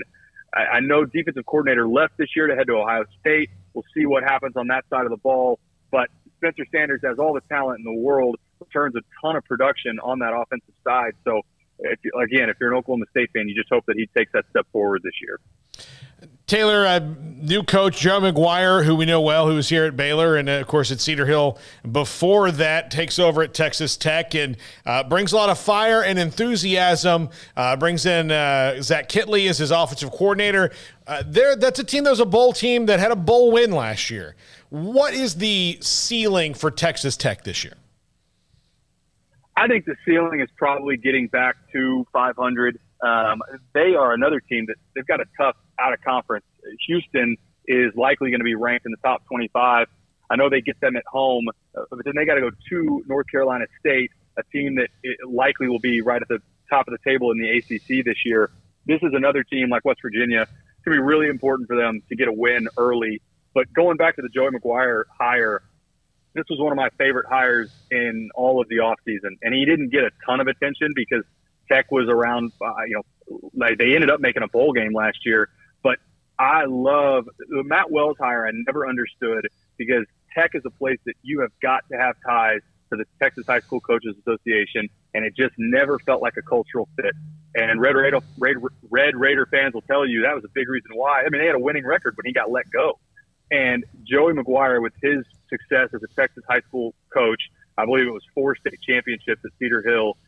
That's exactly what you need in West Texas, where he's going to be able to have roots in the DFW area, in the Houston area, where you can get these coaches to lean on a kid to say, hey, maybe think about going to play for Joey McGuire. And that is exactly what they were missing with Wells. And I love this hire as an outside looking in, pulling for him at Tech. I'm also interested in their quarterback battle. Shuck got hurt last year, and interested to see who ends up being the guy. I think they've got 3 quarterbacks that are all really talented, but they need to get a fast start. They've got a tough out-of-conference schedule. No question about it. Taylor McCarg again with us on Sikkim 365 Radio, 365 Sports. As someone that went to Rice and someone that loves your alma mater, and we know where Rice is right now when it comes to football, and they have USC, I think, right off the top. How much does it mean, the AAU, the endowment, all of the various academic prestige that they have, and where they are now when it comes to football? And you hear, well, yeah, but Stanford or Cal, and of course, great schools. But there is a lot of talk about the academics part of it. If that's the case, that would include Rice, but it doesn't, does it? Well, Rice has had a pretty unfortunate stretch. I mean, they haven't been to a bowl game since 2014. When I left my senior year, we had just won Conference USA, had a 10-win season, and it felt like a lot of positive momentum. They've gone to 3 straight bowls, and now it's been a few years of being at the bottom of really one of the worst conferences in the Division I level. The step up for them to the AAC is huge. There's a capital commitment from the school to upgrade the stadium. And there's a new president also at Rice that I think is a little more forward-thinking with athletics, and I think that's huge. But there's no doubt part of the allure for the AAC was Rice and their top 20 and the multi-billion-dollar endowment you referred to. That's attractive to conferences, whether they'll admit that or not. The key for Rice, though, is find some consistency, get back to some winning ways that we had established when I was there. And there's not a ton of Rice fans, but the ones that are around are passionate. And as an alumni and a player there, I would love nothing more than to see them get back to a bowl game this year. Taylor, thanks for your time. Look forward to the insight and knowledge every Friday at 4:30. Taylor McCarg, former Rice quarterback, with us, and will be a part of breaking down college football from the weekend coming up and the weekend, and also play before. When we come back at 5 o'clock, Tim Brando will join us. He released his top 10 college football teams. And I don't know what they are. I'm sure we kind of know who the top 1, 2, or 3 are. I do. Is he? I know he's supposed to. I know. But he's going to join us at 5 and give us his full throttle thoughts about many, many things. Before we do that, we're going to take a break at around 4:55. Here are, I brought this up, and again, Craig is out, left a little bit earlier because of Baylor football drills and the open practice window. We mentioned those who could affect the next level of whatever happens when it comes to college football. Who has the most to lose? This is in SI.com. Richard Johnson's the one that was the basically, but this is other stat. Ross Dellinger Pat Forty, whoever. Who has the most to lose in realignment? Said Oregon State and Washington State. Oh, yeah, absolutely. Because, while your, in-state, conference partners are attractive as far as market size, maybe not Oregon as much, although that's Portland, but or closer to it, and all that. I mean, Washington State is, it's out in the middle of the country. I mean, that's one of those colleges, and so it's not going to move the needle, television-wise, although they do better than you think. They've been on that Pac-12 After Dark quite a bit. They look better than you're thinking. There's value in those schools, but not like there is to Oregon and Washington. And so should the Big Ten decide that Oregon and Washington are in, it'd be highly doubtful that they thought Oregon State or Washington State can come with them. And as we've seen, everybody likes to go back to what happened here in Texas with Ann Richards and Bob Bullock making sure that Baylor and Tech and A&M and Texas all stayed together as they moved conferences, which had that not happened, there may never have been a Big 12. But, that just doesn't happen anymore. The precedent's been set. The governor has no say. So it's not like they have that card to play.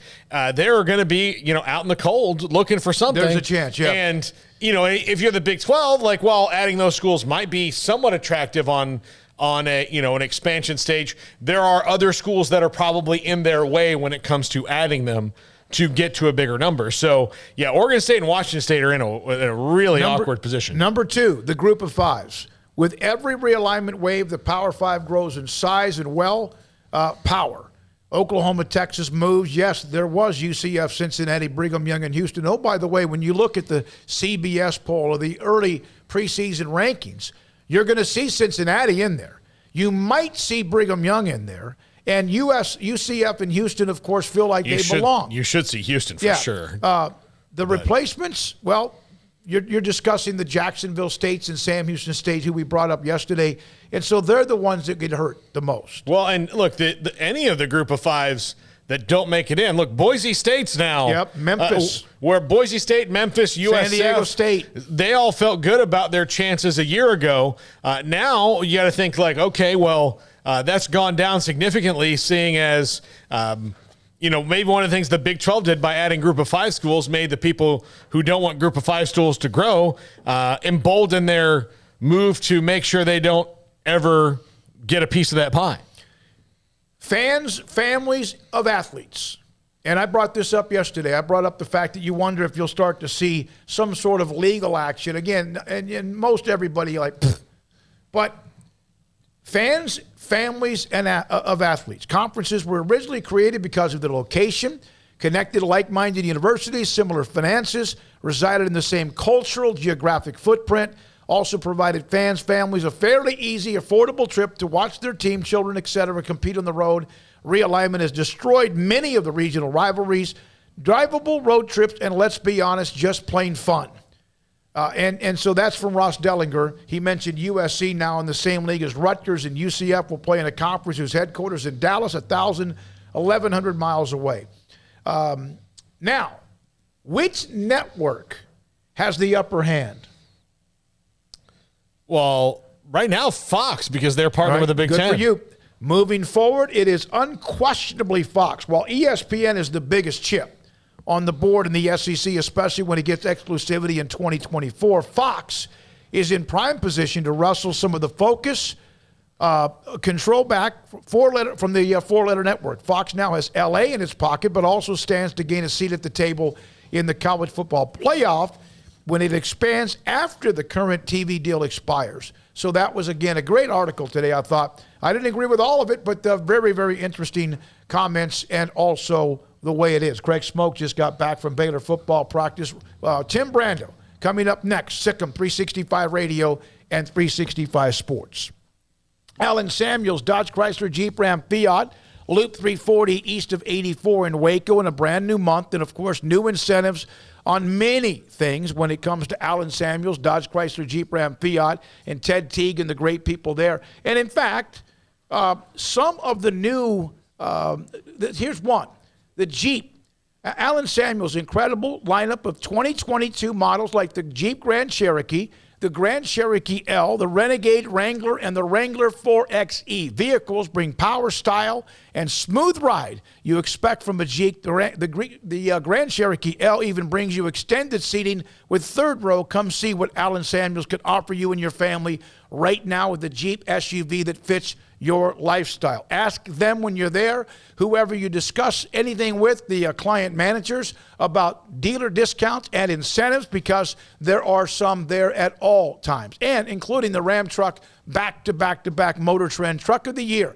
Allen Samuels, Dodge, Chrysler, Jeep, Ram, Fiat. Ted Teague, the general manager. AJ, who sold me a car there and has always stayed in touch with me throughout, not just, he's bought it, he signed it, I'm done. He's always staying in touch with me, and he's also a great sports fan as well. Allen Samuels, Dodge, Chrysler, Jeep, Ram, Fiat, Loop 340 east of 84 in Waco.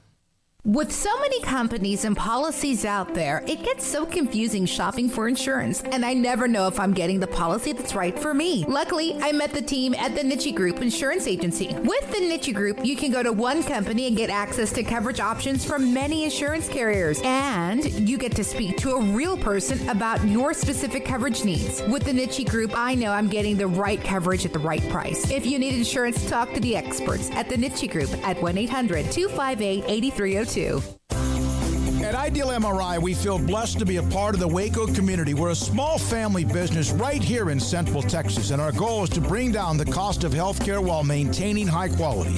At times like this, the cost of healthcare has never been more important, and unfortunately, significant illnesses and injuries still occur. That's why Ideal MRI is open and here to serve you through the difficult time. We offer premium MRIs just like a hospital with state-of-the-art technology and specialists, but you'll pay less.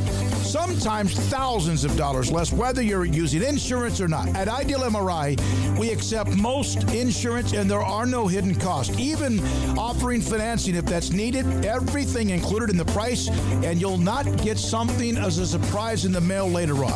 If you need an MRI, ask your doctor about Ideal MRI. They'll know.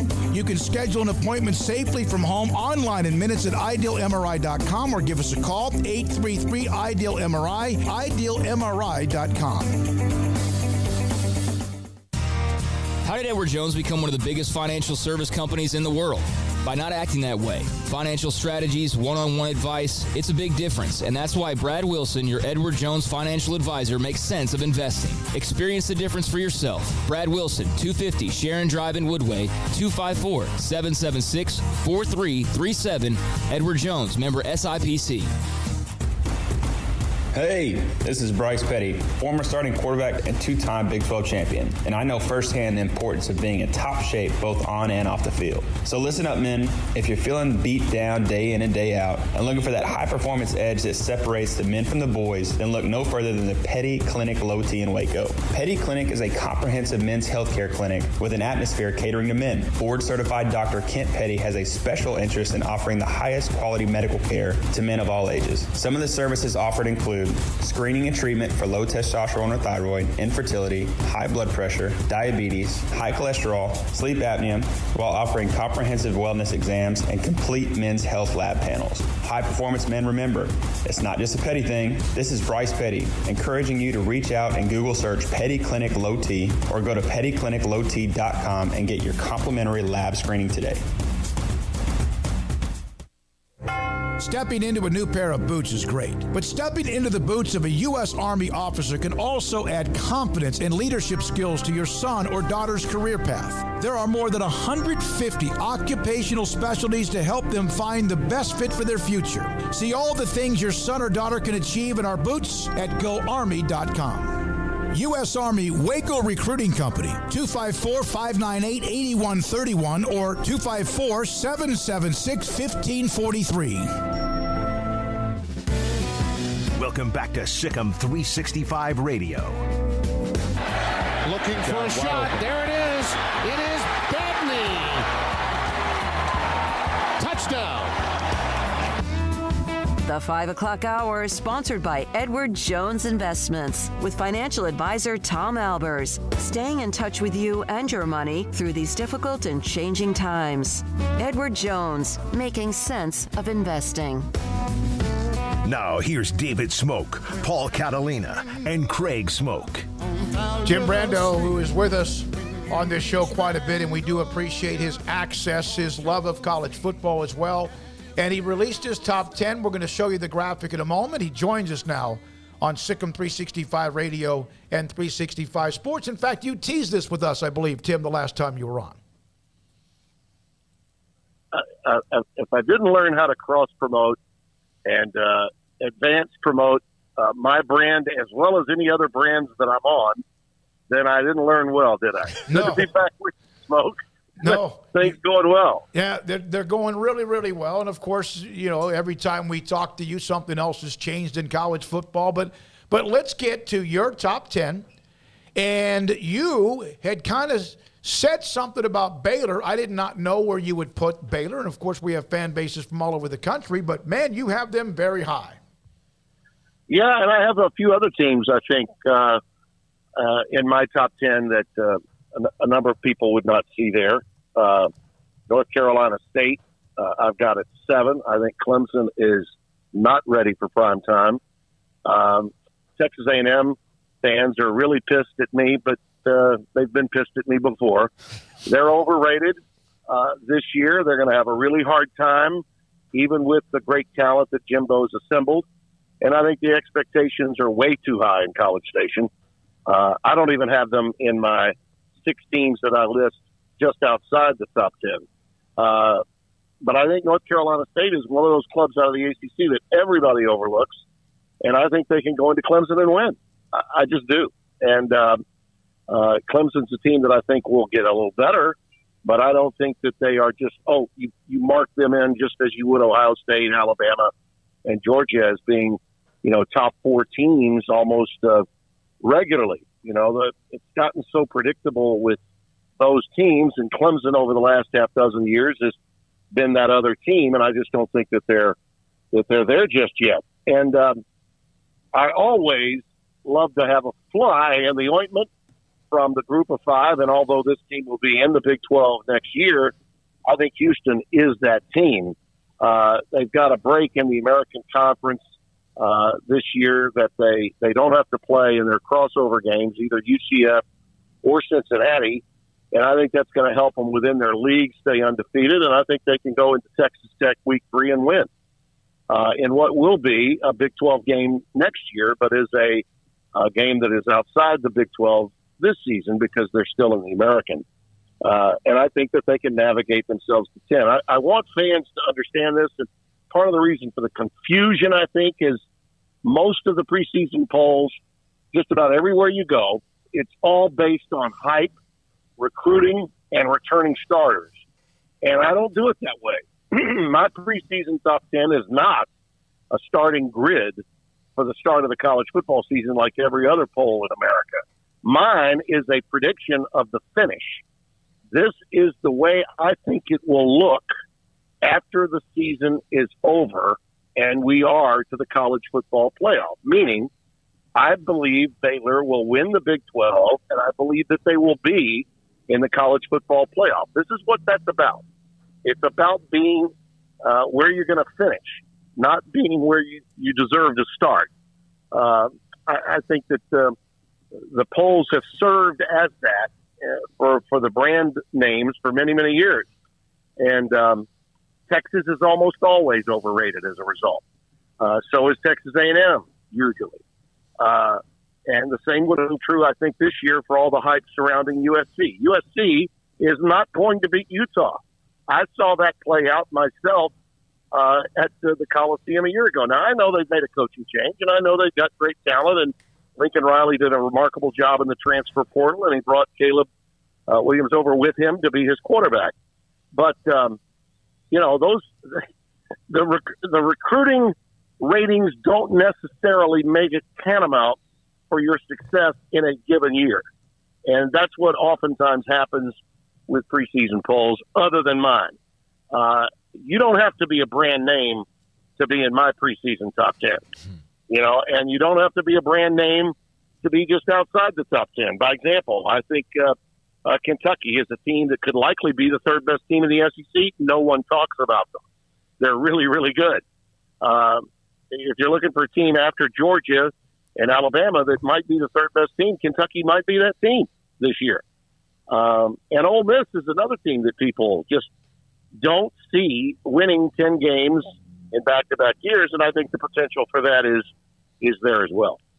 Tim, what do you see about Baylor that makes you think that they have that staying power to the end of the year and being in the college football playoff specifically?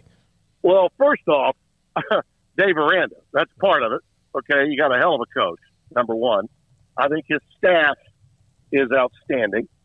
And I think in terms of the defense having proven that it can win, whether you've got 5 returning starters or 7 returning starters or 9 returning starters, they play position football just exactly the way his teams did at Wisconsin and the national championship that LSU got in 19, which was a team that evolved over the course of the season. They had to play a lot of snaps that year because LSU was just lighting up the scoreboard, and they had to play a lot more plays.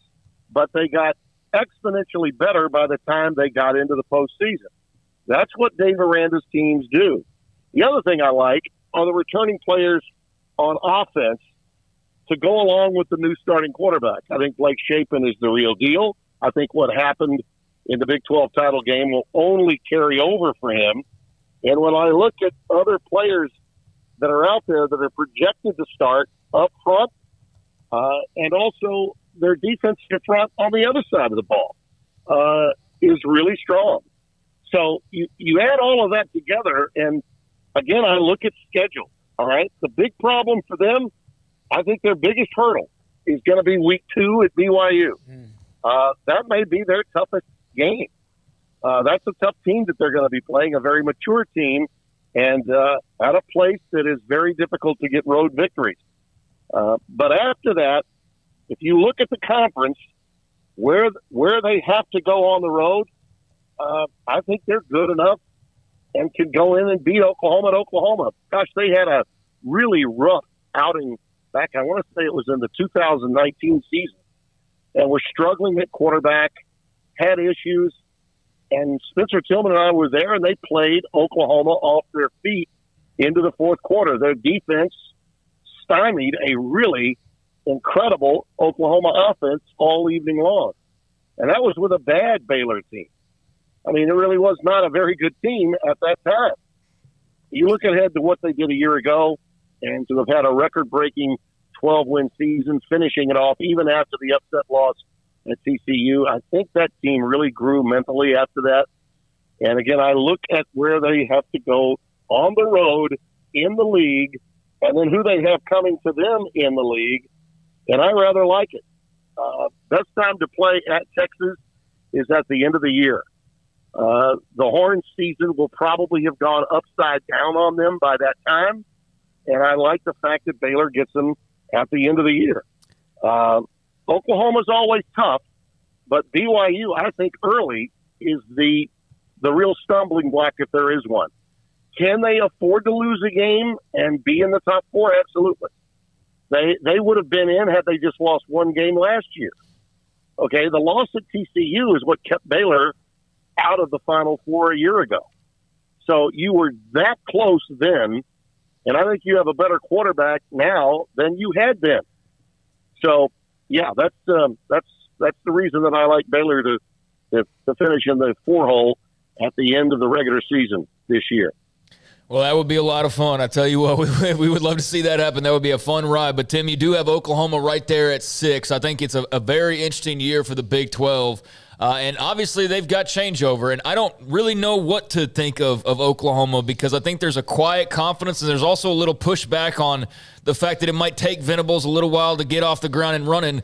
Clearly you don't think it's going to take that long having them at 6. What do you like about Venables and the Sooners?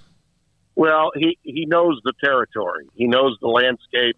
And, again, it's not like they don't have top-tier talent. They do. Oklahoma's talent level is historically going to be better than Baylor's. But Baylor now has a head start in terms of its staff and what we've seen happen in the 3 years since. Plus, when you look at what Dave was inheriting when Rule left, it was in a better spot. They just had those injury issues that I talked about at, when I last saw them play in Norman in that road game a couple of years back. The reality is Oklahoma's almost always going to have better personnel. But, again, they play so many big games, so many high-wire games, that during the course of the year, people don't think about that in the preseason. They don't think about how much exposure and how much pressure certain teams have to deal with on a week-in, week-out basis. And by the time the matchup with Oklahoma takes place, we're talking into November. They've already played a lot of huge games that were a part of a lot of attention through the course of the season. Baylor's not like that. Baylor's a team that it may be picked by the media in the Big 12 to win the conference this year. But is there a lot of national love and limelight on Baylor? Think about this, fellas. How much conversation about Baylor preseason do you really hear and see outside of your locale and maybe within the Big 12? Not much. No. Not much. It's like the difference in being in the top 30 of the PGA Tour during the Tour Championship and then being Tiger Woods. Tiger Woods, you see every bad shot. Okay, teams like Oklahoma are like Tiger Woods. If he's having a bad day, doesn't matter, you're still going to see him. Baylor can kind of lay low, be a little bit under the radar, not play with as much pressure on their program as a team like Oklahoma does. The tendency now in our profession, in the media, is to talk about only the brand names. Hell, you can do a 3-hour pregame show, and ESPN does, and teams like Baylor never get mentioned until they're playing either Oklahoma or Texas. Okay? That's not the case if you're the brand. If you're Bama, if you're Ohio State, if you're Georgia, if you're Clemson, if you're Oklahoma, if you're Texas, and even when Texas is coming off a bad season, you're still expected to win 9 or 10 games. Sarkisian is playing in a fishbowl unlike any other, okay? And to open with Alabama doesn't make it any easier for them. So, he's going to be picking up probably a team emotionally distraught after week 2. Those are the types of things that can get you in trouble. And I believe that Baylor, because of its veteran leadership, can go on the road, beat BYU, and yeah, it's going to be a tough out. But once they win that game, they will be on the radar. But I don't think people are going to be scoffing too much about that game with Baylor. It's not as if they go in with a lot of pressure to win. If they happen to lose it, they lose it. That doesn't mean that against that schedule, if you can go through the Big 12 and win them all, and I think they can, they'll still be okay. Tim, I think the most interesting part of your top 10 is at number 7, NC State, because you look around the country, the hot team to pick to rebound to the ACC is Miami because of Mario Cristobal and the fact that, they're maybe finally starting to put resources into that program after 20 years. But NC State and Dave Doran have been building this for a few seasons now, haven't they? Absolutely they have. And Doran's a great coach. Most people don't even know who the coach at North Carolina State is. And they should, because Doran is a guy that had just done a remarkable job at Northern Illinois. If you consider the job that he had taken and done there before he went to the Wolfpack. And yeah, again, under the radar, even in the triangle, fellas, he's in the shadow of Mac Brown.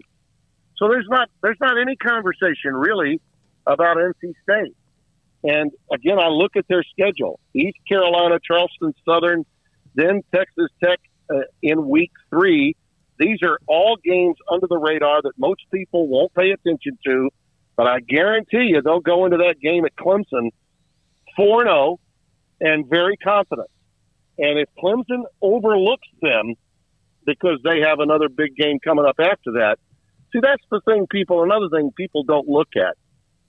My old friend Bino Cook used to say, it's all about the material and the schedule. And it is. You got to look at the schedules when you take a look at projecting where certain teams are coming in. All right? Clemson will be coming off a game at Wake Forest. Not an easy game. Wake Forest, as you know, quite good. Clawson's done a remarkable job. They go to Boston College after that. North Carolina State is right in the middle of that game at Death Valley. And I think that's a really good spot for North Carolina State to be in going into that game. So I think they have an excellent shot of beating them. And that's the other team that I think most people don't know very much about. Utah, there's no excuse now. You know, Utah played their butts off against Ohio State, had a chance to beat them in the Rose Bowl. It was the first ever Rose Bowl they'd ever been in. Kyle Whittingham's been at Utah forever, and he's got bulletin board material already on what the pundits are saying about USC. He'll have that team really ready to go, and I believe the Utes will take care of the Trojans with ease. So, again, if it looks like these are reaches because they aren't quote-unquote brands, okay, if you want to say that, go ahead. I'll take that heat. But I guarantee you talk to football people, real football people will tell you that North Carolina State, Utah, and Baylor belong in anyone's preseason top 10. Tim, did you hear the quote or see the quote where Nick Saban mentioned that they were rebuilding last year? Oh, yeah. Yeah, I did. And I tweeted about it yesterday, much to the chagrin of a few Alabama fans. Listen, I've known Nick a long time, respect him. God only knows we've all given him his due as being, if not the greatest of all time, certainly the greatest of his generation. But how these coaches, and he's one of them, all right, Nick Saban is no different in my mind than Dabo Swinney or Jimbo Fisher or Ryan Day when they step in it. And he stepped in it. How could you possibly call last year a rebuilding year unless you're looking to excuse yourself for losing a game that you should not have lost? And that's exactly what happened. They beat Georgia by 3 touchdowns 3 weeks earlier, and they screwed it up. Didn't get the job done. Georgia earned it. They deserve to be national champions. But all Saban can talk about is his team's inexperience and its injuries. Yeah, they lost a wide receiver, a damn good one. But it's not like the players on the other side weren't banged up too. I mean, it's never ending. And the lapdog media in and around the Tuscaloosa area won't hold him accountable. You know, he went in yesterday, looking for a fight that the media was not willing to give him. There was one question about it, and then that was it. He was ready to go on a rant. No one was interested in offering up another question, I think because they were fearful of doing it. And then he just stormed off. And it's just so insular. It's like these guys are in silos, and they have no idea how little self-awareness they're proving to everyone they have. To say at this stage of his career, with all he's accomplished, and a Heisman Trophy quarterback that's returning for another year, that his club was rebuilding last year, stop. Just stop. Enough already. Yeah, sometimes the silo they're in, like you said, is I'm surprised at Nick Saban. Of all the people, I mean, there's a lot of coaches that do that, but I was kind of surprised that he was up on that hill. Well, here's the deal. He has preached to his fan base, all right, that they really, the other team can never beat them. This is his psychological edge. And part of his process. He talks about the process all the time. Well, the psychological process, fellas, is this. We're too good to lose without losing it ourselves. The other team is not better than us. They're never better than us.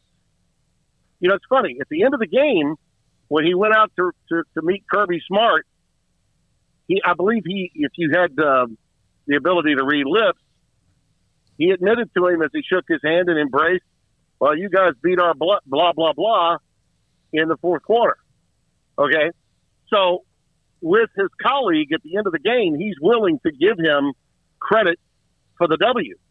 Months removed, however, well, we were without our best receiver. Another one got hurt in the middle of the game. And you know what? We lost an offensive guard that really stymied our run game too, and so excuses, okay, are made. And the fans all genuflect, and the media there does too. Oh, yeah, well, of course they should have won the game. Georgia's the national champion in name only. We know who the better team really was. That's all part of his process. Tim, there is continual talk, as you know, because of the future of college football, and it's been a month since USC and UCLA, and there's posturing going on or whatever else. Nothing seems to be imminent. Do you think there is anything when it comes to realignment or changes that's imminent? Not now, but I will tell you that there could be some surprises between now and toe meeting leather. I think there's a very good chance that the Big Ten could do something before the start of the season. And if that does happen, it could trigger other movement. All right. I think everyone's waiting with bated breath to see what Notre Dame is going to do with its rights with negotiations with NBC. And that might be, where this thing tilts. If Notre Dame feels like it can get the revenue that it wants from NBC, then they may well stay as an independent for the time being. They could easily do that. However, if maybe that doesn't go the way they want, then the potential is there that either one of two things could happen. Either they could join the Big Ten, or they could strike some sort of an arrangement with the Big Ten, similar to the one that they currently have with the ACC, where they're not really a conference member, but they guarantee that they'll play conference teams within the Big Ten, a minimum number of, say, 5, for instance.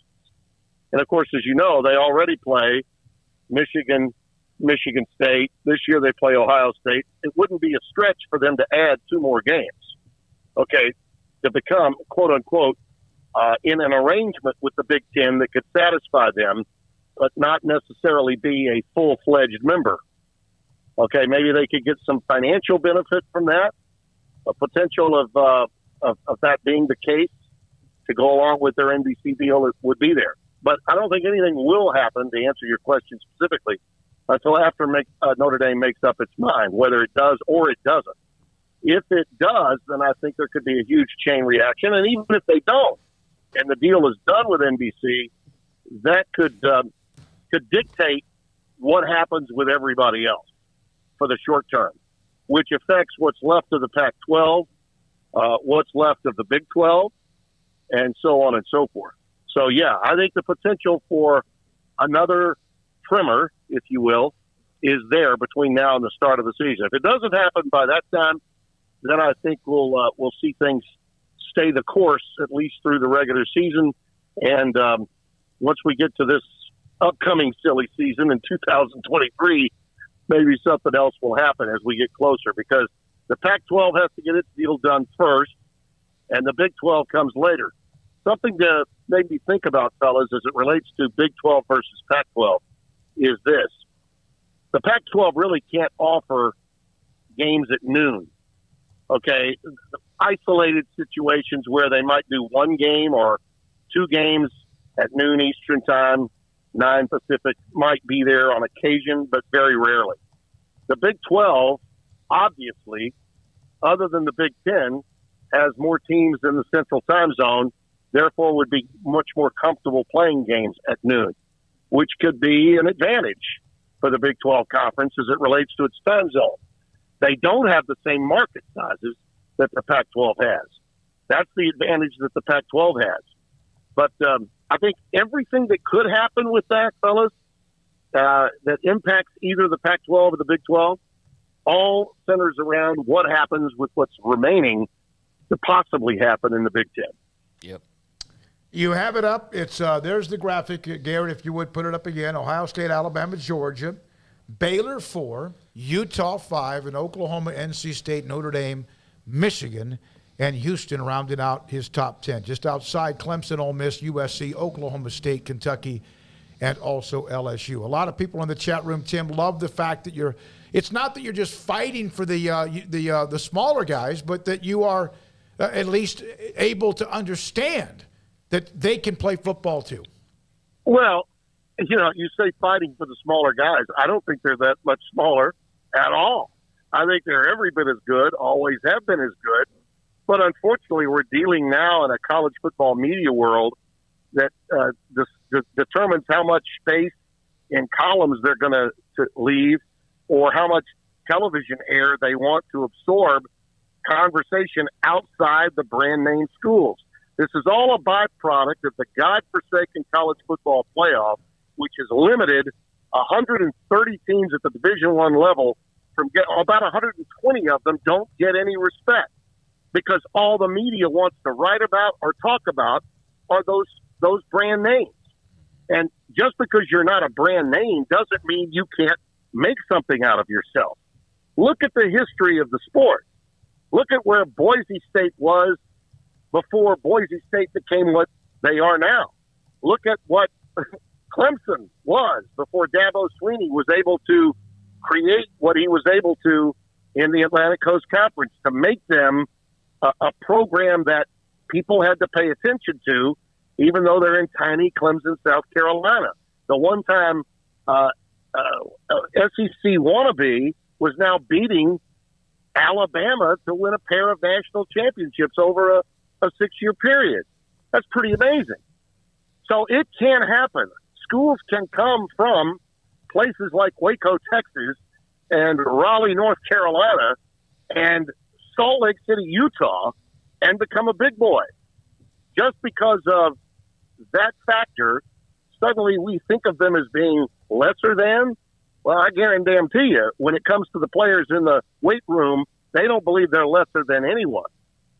So that's just a problem that we have in terms of the way the sport is covered by the national media, in my opinion.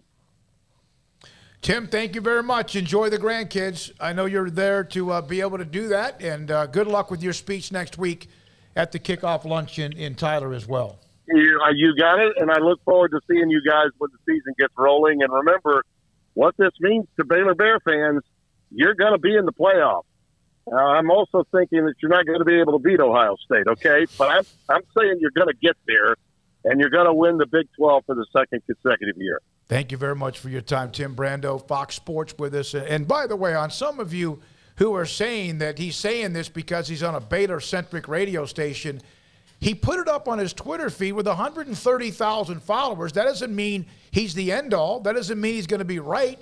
But he's not saying that because he's on a station in Waco, and he would change it for a station in Austin or change it for a station in Baton Rouge, would include LSU in there somewhere. It's on his feed with 130,000 people. And if he's wrong, I'm sure you will make sure you let him know. We didn't have to have him on the show. It wouldn't have affected it either way. No. There was one of those things that, he told us about it last week when he was working on it. But he didn't come on here to. Tim Barando's not trying to garner likes. No, he doesn't need to do that. We appreciate his opinion, the time he gives us throughout college football in season or throughout the craziness of the offseason. It's 531 Sikkim, 365 Radio and 365 Sports. Ideal MRI with a couple of different stories I've told you about in recent weeks. A lady needed a lumbar spine MRI last week. Her insurance had a deductible of $6,000. The hospital wanted to charge her over $2,000 for the MRI because her deductible was so high. She would have had to pay all of it, all $2,000. She called Ideal MRI, paid $497, but actually on top of that, you save $1,500. She did. But also get this, her insurance actually even cut the $497 to $230 out of pocket. Saved her $1,800. So she got the scan the next day, the results given to her doctor immediately at Ideal MRI in the Central Texas Marketplace in Waco. We also told you the story as well about a lady that called Ideal MRI saying her insurance was making her use the hospital MRI. It would cost her $1,600 for a neat MRI that included any deductions or help with the insurance. She ended up getting in touch with them, $497, and saved $1,100. Her exam interpreted by a fellowship-trained, world-class musculoskeletal radiologist. And just like that, her doctors were able to get the images in the portal and help save her money as well, and they found out what was wrong. IdealMRI.com, saving you money, but also making sure you get the evidence you and your doctor need of what hurts so much in the Central Texas marketplace in Waco. Cars priced right both day and night. Average your car in Texas. Trucks built for you, red, white, and blue. Average your car in Texas. Cars that zoom with lots of room. Average your car in Texas. Count on us, a dealer to trust. Average your car in Waco, Texas. It takes time to reach goals. It's a truth that applies to more than sports. It goes for your financial goals as well. You work hard for your money, and you deserve an investment strategy that lines up with your game plan. And Tom Albers, your Edward Jones financial advisor, can help. If your financial investments aren't putting forth the effort you desire, stop by today for a financial review. Tom Albers, 4301 Lakeshore Drive, 254-776-7605. Edward Jones, member SIPC. From the first workout to the last practice, sports is an incredible challenge. Hi, this is Dan Ingham with the First National Bank of Central Texas, and we're proud to support each athlete, every parent, and our educators. From families, small businesses, to the biggest industry, we're here to help. With remarkable products like First Free Checking, we've got banking ideas that fuel big dreams. The First National Bank of Central Texas. Familiar faces making local decisions. Member FDIC, Equal Housing Lender. You want to know why Stonewood Dental is so successful? Listen to what happy customers have to say. It's pleasant. It's different than any other dentist office. I really feel like they care. And it's not that you're here for 2 hours waiting on someone to take care of you. It's quick and easy, and I bring my kids, and my kids love being here too. They really love the treasure box. Staff is really nice and accommodating, real friendly. You feel more like home. It's not sterile looking. Everybody has their own personalized rooms with decorations and decor, and they'll even have a blanket for you when it's cold. I've recommended people to actually come here, and they are patients now. I really love it here. It feels like family. Learn more, stonewood-dental.com. Brad Boozer, Boozer's Jeweler, joins us on Sikkim 365 Radio. Boozer's Jewelers on the corner of Valley Mills and Lake Air Drive. It's a staple of the Waco economy. And you're about to approach this time of the year where you have the holidays, special gifts. It's not that you don't have that every single day. What are some of the things you have coming up? We kind of call ourselves the wedding ring store. We do all of our own custom work in-house. I've got 2 expert jewelers on staff every day. We can make anything from scratch. We kind of pride ourselves. Probably 9 out of 10 every engagement ring we do is actually made custom to what the customer wants. People look at that, oh my God, I can't afford it. I can't afford something like that. You've shown me examples that you could fit pretty much any budget. It doesn't cost any more to custom make something. You still have gold, you still have diamonds, and you still have labor. Best thing about a custom piece is if you have any old jewelry or heirloom jewelry or something passed down from a grandma or somebody, we can take that jewelry and use it towards your wedding ring for the sentimental value, and then you've got the product, and then it's just a little bit of labor and a little bit of design on your part of what you actually want. You want to know why they're successful? Brad Boozer, the owner of Boozer's Jewelers on the corner of Valley Mills and Lake Air in Waco. Welcome back to Sikkim 365 Radio. Check out the 365 Sports family of channels on YouTube. Brought to you by TFNB, your bank for life. Last year, one of the great stories in Texas high school football, the Marlin Bulldogs, Ruben Torres, the head coach, they exploded on the scene. I mean, they semifinals, lost in the semifinals, and they were loaded with players that were getting a lot of attention. One of them, Darian Gullett, a phenomenal player on both sides of the football, linebacker, running back. You could put him wherever you wanted. 4-star player. He hurt his knee right after the track and field season. Remember, had a torn ACL. We reported that. Unfortunately, hated to do it, but it's true. Committed today to play. And I believe this was probably always right there at the top, the University of Texas. So he is committed to play at UT. And where's he going to high school now? Teague? Is that right? We transferred, yes. Do you consider that Central Texas or East Texas, or what do you consider that? I think that's Central Texas. Okay, so Central Texas does keep one of the 2 Texas commits who's now at a new school, because Trey Wisner gone to DeSoto. Yeah. And Gullette is gone to Teague. So, yeah, I guess if you consider Central Texas kept a guy that was. But he's not going to play this year. He's hurt, isn't he? Yeah, but he's still at Central Texas High School. He's not. He didn't transfer out like Trey Wisner did. So yeah, that's good that he's still sticking in the area. And if you have a scoreboard of some sort of like where did guys come from, that the area will still have at least one of those guys. But yeah, he's a really good player. It's unfortunate, like you said, that he got hurt. But heard rave reviews about him. You know, last year the run they went on that you mentioned of just how much talent comes out of there is ridiculous. It's just if they could ever put a dome or, put a fence up around Marlin, Texas, they would probably win state title after state title after state title. We talked to a guy, Trevius Hodges, at Big 12 Media Days, who was a Marlin kid and ends up playing at Midway. Now Gullette, and there's been others too as well that end up for whatever reason going to other schools. But if they could ever hold on, LaDainian Tomlinson was like the biggest one. He was supposed to, in theory, be at Marlin. He's from Marlin, but he ended up at Waco University. So yeah, if they could ever just keep all those kids that are there. And I know there's different reasons for why, but man, they would be a powerhouse, and that's why it was good to see them last year be a bit of a powerhouse and kind of throw their weight around. And he was a big part of why they were able to do that. He was phenomenal, and you mentioned the fact it was Marlin. They were the great story last year. They won the Tom Landry Award, I think, last year because of what they did and what they've done as a school district as well, and now a part of the Teague Lions. And it's a good pickup for Texas. I just there's certain places that I'm just never going to go like, oh my gosh, wow, they got him, because I've seen Texas have basically top 5 to 10 classes for 20 years. So, that's just another great get for them, of course.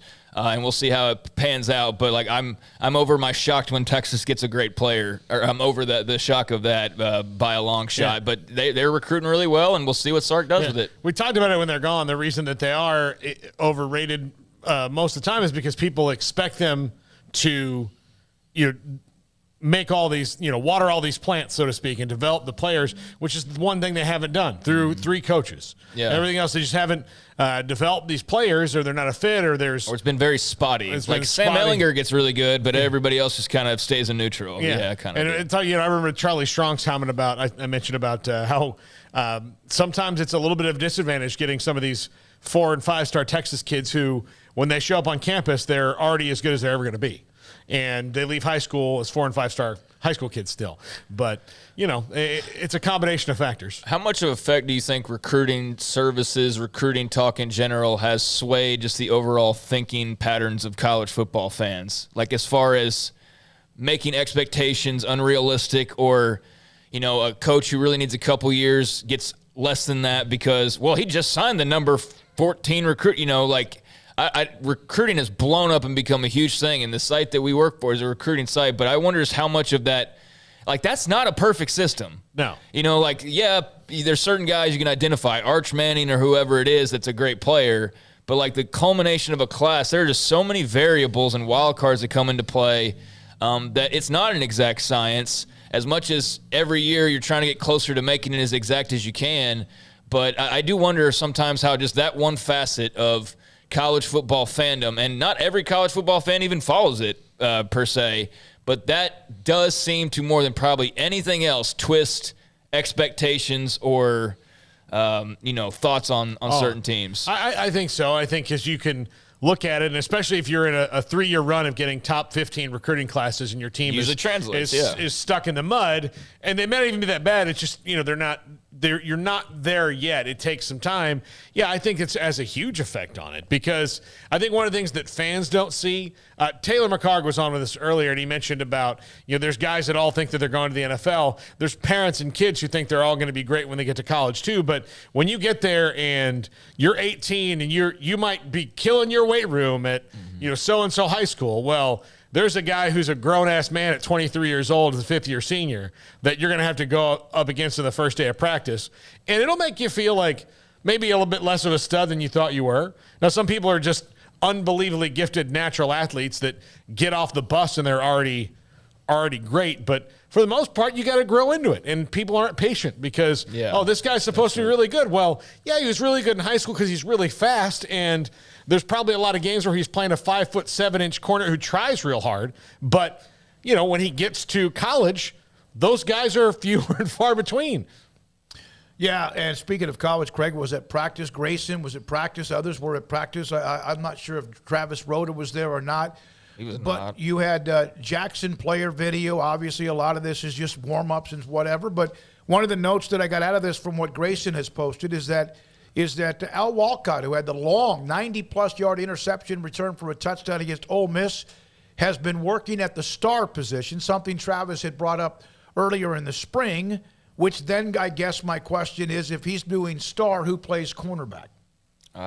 You and everybody else is asking that question. Yeah. We don't know yet. That's to be figured out. It's first day of camp, and we're trying to figure out just who's moved where and who's at spots. But we didn't get to see any 11 on 11. I mean, we didn't get any starters, first team defense, and first team. I wish we got some of that, but I don't even know how settled all that is. But yeah, Al Walcott's working at the star, so he was somebody you could have penciled in as a starting corner who's obviously not going to be a starting corner. He's going to be playing in Jalen Petrie's spot from last year, more of a nickel, type of position. So, that's of interest. He's a playmaker. Had the huge pick six in the Sugar Bowl last year, or I guess earlier this year, to help win that game. That was a massive, massive play at the time when no team could really score, right? It was, was that the first score of the game? Or was that I don't even remember. But it was a massive play at the time. Okay. Was it? Yeah, okay. Yeah, he got the scoring started, and, ended up being a massive play in the long run. But he's very good, very athletic, and has a nose for the football, it appears. So that seems to be a position that makes sense. But, yeah, as far as the other cornerback spot, you got Mark Milton on one side, which I know not everybody who follows Baylor is, super convinced that he's going to be a week in, week out, stable player. But he's been around for a while, and he's played a lot of football. And maybe he's a little bit better than expected. But as far as that other spot, I don't know quite yet who's going to be that guy. Some of the chatter from those who are at practice, and this Grayson and others, is that maybe Snacks, Lorendo Johnson, might be a corner. You've got Milton, as you mentioned. Neal and Lemire, safeties. Grayson said you might even see these as your starting safeties. A lot still to become. There's a lot of might. Yeah, Christian Morgan, of course, in the mix as well. And that is when I've been on any of the shows. Paul, you were on Texags earlier today, but one of the things that you hear about is the young wide receivers, but there are a lot of, elite playmakers, including Woods and, of course, Petrie with what they did last year, and then a lot of experience to Tejada, among others, who were also a part of that back part of that defense that was so stifling for Dave Aranda, Dave Roberts, and company. Ron Roberts and company. All right, when we come back, Paul Catalina's top five around the corner. See y'all later. No, I'm out of here. I got to go back to practice for media session. Well, that's just rude, isn't it? Don't you think? See y'all later. Wait a minute. It's 5:46. Let's go. We're going to end the show early today? Well, we're going to end the show on time today. So I'll be there over at 6:05? What? So I'll be at practice at 6:05 if we are you saying No, you need to go. You need to go and get the audio and whatever else. And Jack McKenzie will be videoing all of that and also putting it up on our site, Sikkim 365 premium section. But, yeah, you pack up and do what you need to do. I had mentioned about what Tim Brando's top 10, and there were the comment about a Baylor-centric story. And that really bothers me. And I know it shouldn't, but I want to tell you that his top 10 is the same for everywhere he would be on any radio station. Now, you can argue with it, and I can see reasons why. You can argue with it. It's up there forever, but it's not because he's on a Baylor radio station that he has Baylor number 4. And if he's wrong, he's wrong, and we'll go from there. I just don't get that feedback. But you have an opinion. You deserve that as well on his top 10. But to say that Baylor's at 4 because of us, when we have it branched out, this show, coast to coast, to engulf everybody we possibly can, is just really kind of short-sighted and lazy. Sikkim 365 Radio and 365 Sports. This month, Allen Samuels is having the Make This the Summer event on the new 2022 Ram trucks. Designed to be durable, functional, and stylish, these legendary award-winning trucks give you that first-class feel. Luxurious leather-trimmed seating options, exceptional leg room and storage, plus surround view camera options that you'd expect from a premium truck. Come see our selection today or browse online at allensamuelsdcj.com. Allen Samuels in Waco, the place to shop for Ram trucks. Baylor University is where lights shine bright. So, let there be light. Let there be roommates and teammates, scholarship and championships. Let there be fresh starts and new traditions, fast friendships and lasting impacts. Let there be laughter. Let there be joy. Let there be light. Baylor University, where lights shine bright.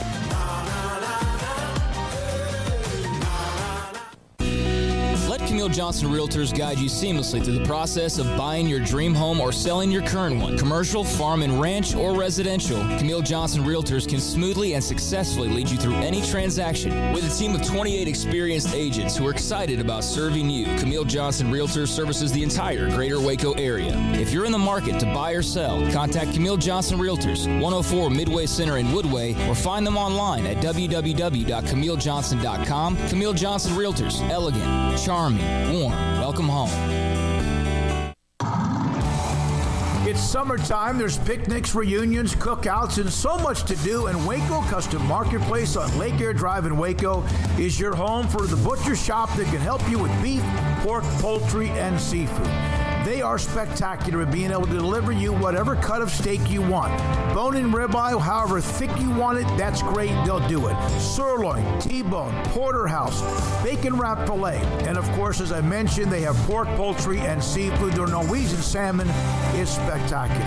Also, all of the sauces and seasonings you'll ever need, all the ingredients you'll ever need to make sure you have that perfect, flawless taste. So it's delicious whenever you take something off the grill. And a full-fledged bakery as well, with fresh baked bread and kolaches every single day.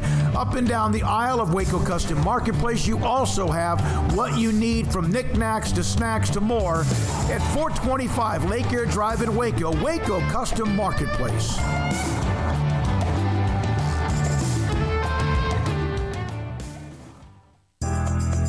Riverbend Liquor and Wine, Lakeshore Drive and North 19th Street, right behind the bank, is a hidden gem in Waco. If you're a fan of bourbon, especially local Texas bourbons, that's where you gotta go. Balcones, TX, Devil's River, whatever it is, they've got it. Riverbend Liquor and Wine, plus the best selection of craft beers in Waco, seasonally churned out throughout the year. Whether it's spring, summer, fall, or winter, Riverbend Liquor and Wine, best selection of craft beers, a speedy drive-through window, and excellent customer service. Find out more on Instagram or just go by and see them. Lakeshore Drive at North 19th Street, behind the bank.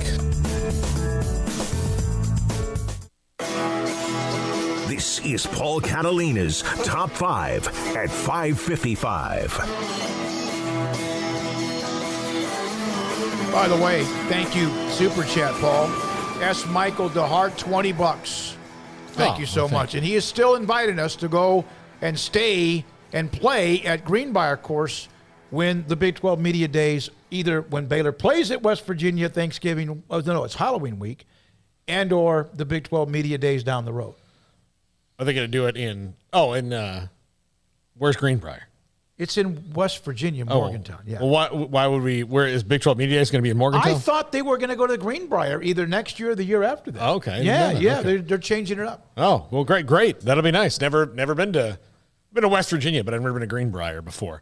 Where did the Texans usually, or the Saints just go They practice? did that, where? and then they had the flood. Yeah. Yep. Okay. All right. By request from yesterday, top 5 college football announcers of all time, and I swear to you, number 4 is not pandering. I really do believe this. I'll just warn you, chat room, I really do believe this. Before I met him, before we had him on the show 1,000 times. So I'm just giving you a little preview.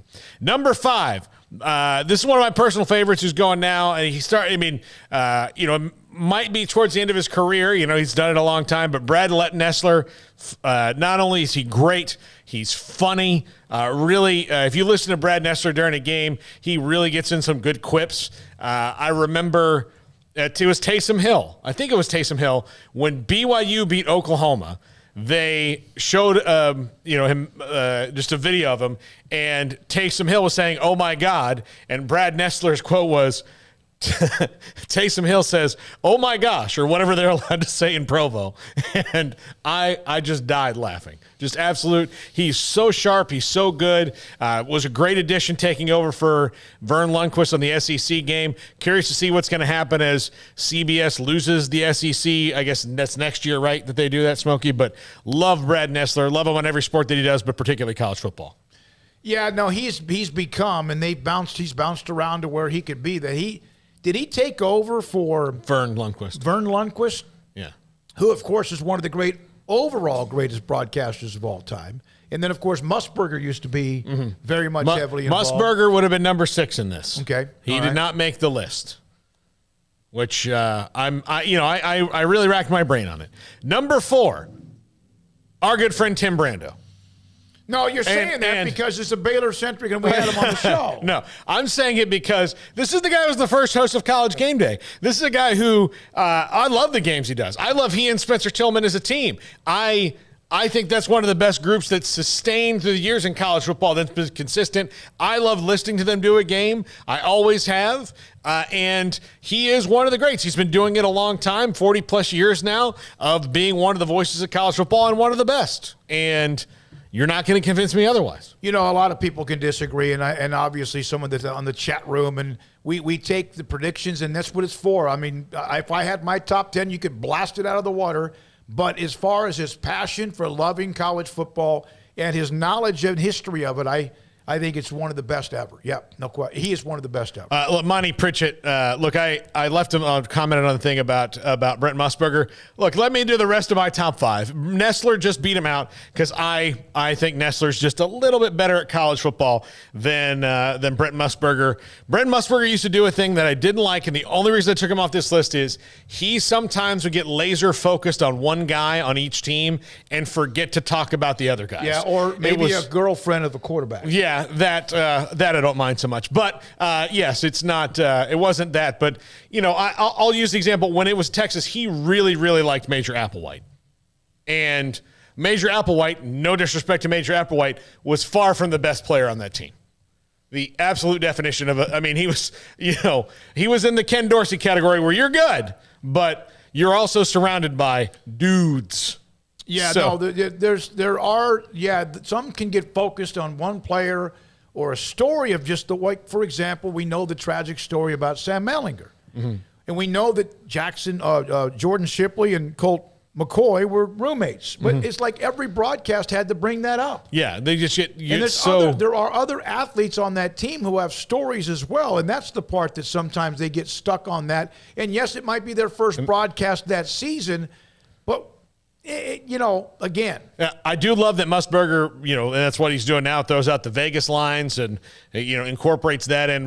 Always very interesting to me. I love Musburger on everything he does, and I really love him on basketball, particularly. But, again, he was number 6. Number 3, the late, great Ron Franklin. Now, Ron, towards the end of his career, got some bad press for, inner office squabble, in which he was wrong. But there is no denying that Ron Franklin was one of the voices of college football. He was the voice to me of most of the games when I was growing up in Florida, and my dad and I would watch Texas and Texas A&M. It was mostly Ron Franklin every year doing that game. Yeah. So most of my great memories of watching football or A&M games with my dad that were on ESPN were Ron Franklin, even though he used to be the voice of Texas before Craig Way was. And Ron was so good and really got – look. There are some guys you can put in college football, and it takes them a while to get it. Ron Franklin just got college football. He loved college football, and his games to me always popped. Passed away recently, and was I always enjoyed him. I'll tell you where I first heard Ron Franklin. On my way back and forth from where my parents lived, San Antonio, that's where I graduated. On my way back and forth to junior college in Tyler, and then Stephen F. Austin. That's when Love You Blue was in full throttle, 77s when Earl won the Heisman. So I would have been at both. And listening to Houston Oilers broadcast for that 4.5-hour trip, Ron Franklin and Ron Stone was glorious. And then, of course, he did Texas and college football. Our friend Steve Fallon took over after that for a little while. Number 2, a guy we've mentioned already, Vern Lundquist, was great on the SEC, great on college football. I saw him at an event one time, and he was far away. I really wanted to go talk to him, but I kind of I got a little too nervous to go talk to him. I did, because I like Vern Lundquist that much. Also, one of the stars of Billy Madison, great in golf. On the tower at 16 at Augusta. Yeah. With many of the great calls, college football, Cowboys. Yeah. Yeah. I say an event. It was a Cowboys game. They were giving him some sort of honor at a Cowboys game. So yes, Vern Lundquist was there, and I didn't get to talk to him, but I saw him, and I was a little bit clammed up. I was so excited to see him. And number 1, this is undisputed. This is, you cannot get better than this guy on college football, Keith Jackson. Whoa, Nelly. My favorite Keith Jackson call ever was this, and I still don't know what it means, but it was awesome. Danny Werfel, he's the kind of guy who walks into your house and then leaves with your favorite hat. That's what he said. I thought you were going to say something else. No. And, look, I know Danny Werfel is a dirty, disgusting Florida Gator, but he's a really nice guy. They have the award named after him, because he does a lot of service, and he was a really nice guy. I don't know what leaves with your favorite hat means, but I always thought that was a great Keith Jackson saying. No. 3 whoopies and a hot damn was a great one, but whoa Nelly, and the way that he would paint the picture, whether he was doing the Pac-12, whether he was doing the Big Ten, whatever game he was doing, he made you feel like you were in the Horseshoe or in Autzen Stadium or at Kyle Field or at the Swamp. You were just there. Even if it's television, of course, one of the greatest compliments, if it's radio, is you felt like you were right there watching inside the stadium the game with a broadcaster. In the case, Keith Jackson passed away in 2018. I had a chance to visit with him and an interview, and that was among my favorites ever. Just because he's such a nice guy. Oh, Nelly. And then Bama, fumble. Bama's got it, and all the other things. Called the Texas USC game in 2005 one of the greatest, perhaps, games of all time. Yeah, absolutely. Loved all these guys. And there's some current guys that are on this list that could be I like a lot too. But these are to me the all-time greats. Yeah, and that's play-by-play. And there's some that would want to bring in the color analyst and what's more. Here's an article. Bleacher Report did their top 25 college football broadcasters, but here are the ones that did play-by-play. 1, Jackson. 2, Musburger. 3, Vern Lundquist. The next play-by-play would have been Brad Nessler. And then after that, now Chris Fowler, one of the current broadcasters as well, Ron Franklin. So you had a pick and choose. Some of them that they had on the list were also color analysts for college football as well. Emery Winter, Faith Lynch was here. Grayson Grundhafer was here. Jacob Wilson remains here. Good to have Jacob join us. Garrett Ross, thank you. Craig's on his way to get audio from Baylor football practice, and also Paul Catalina. Thank you, all of you. Even though we have some disagreements on certain opinions and or our guests, we appreciate you so much. Text line, thank you. Our sponsors, thank you. TFNB Bank, your bank for life. Of course, their first week with us is the title sponsor of 365 Sports. Good night. Have a great weekend. We'll see you Monday at 3.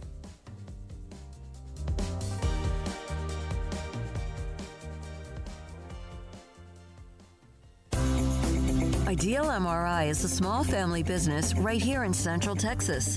We're open to support you while lowering the cost of healthcare bills.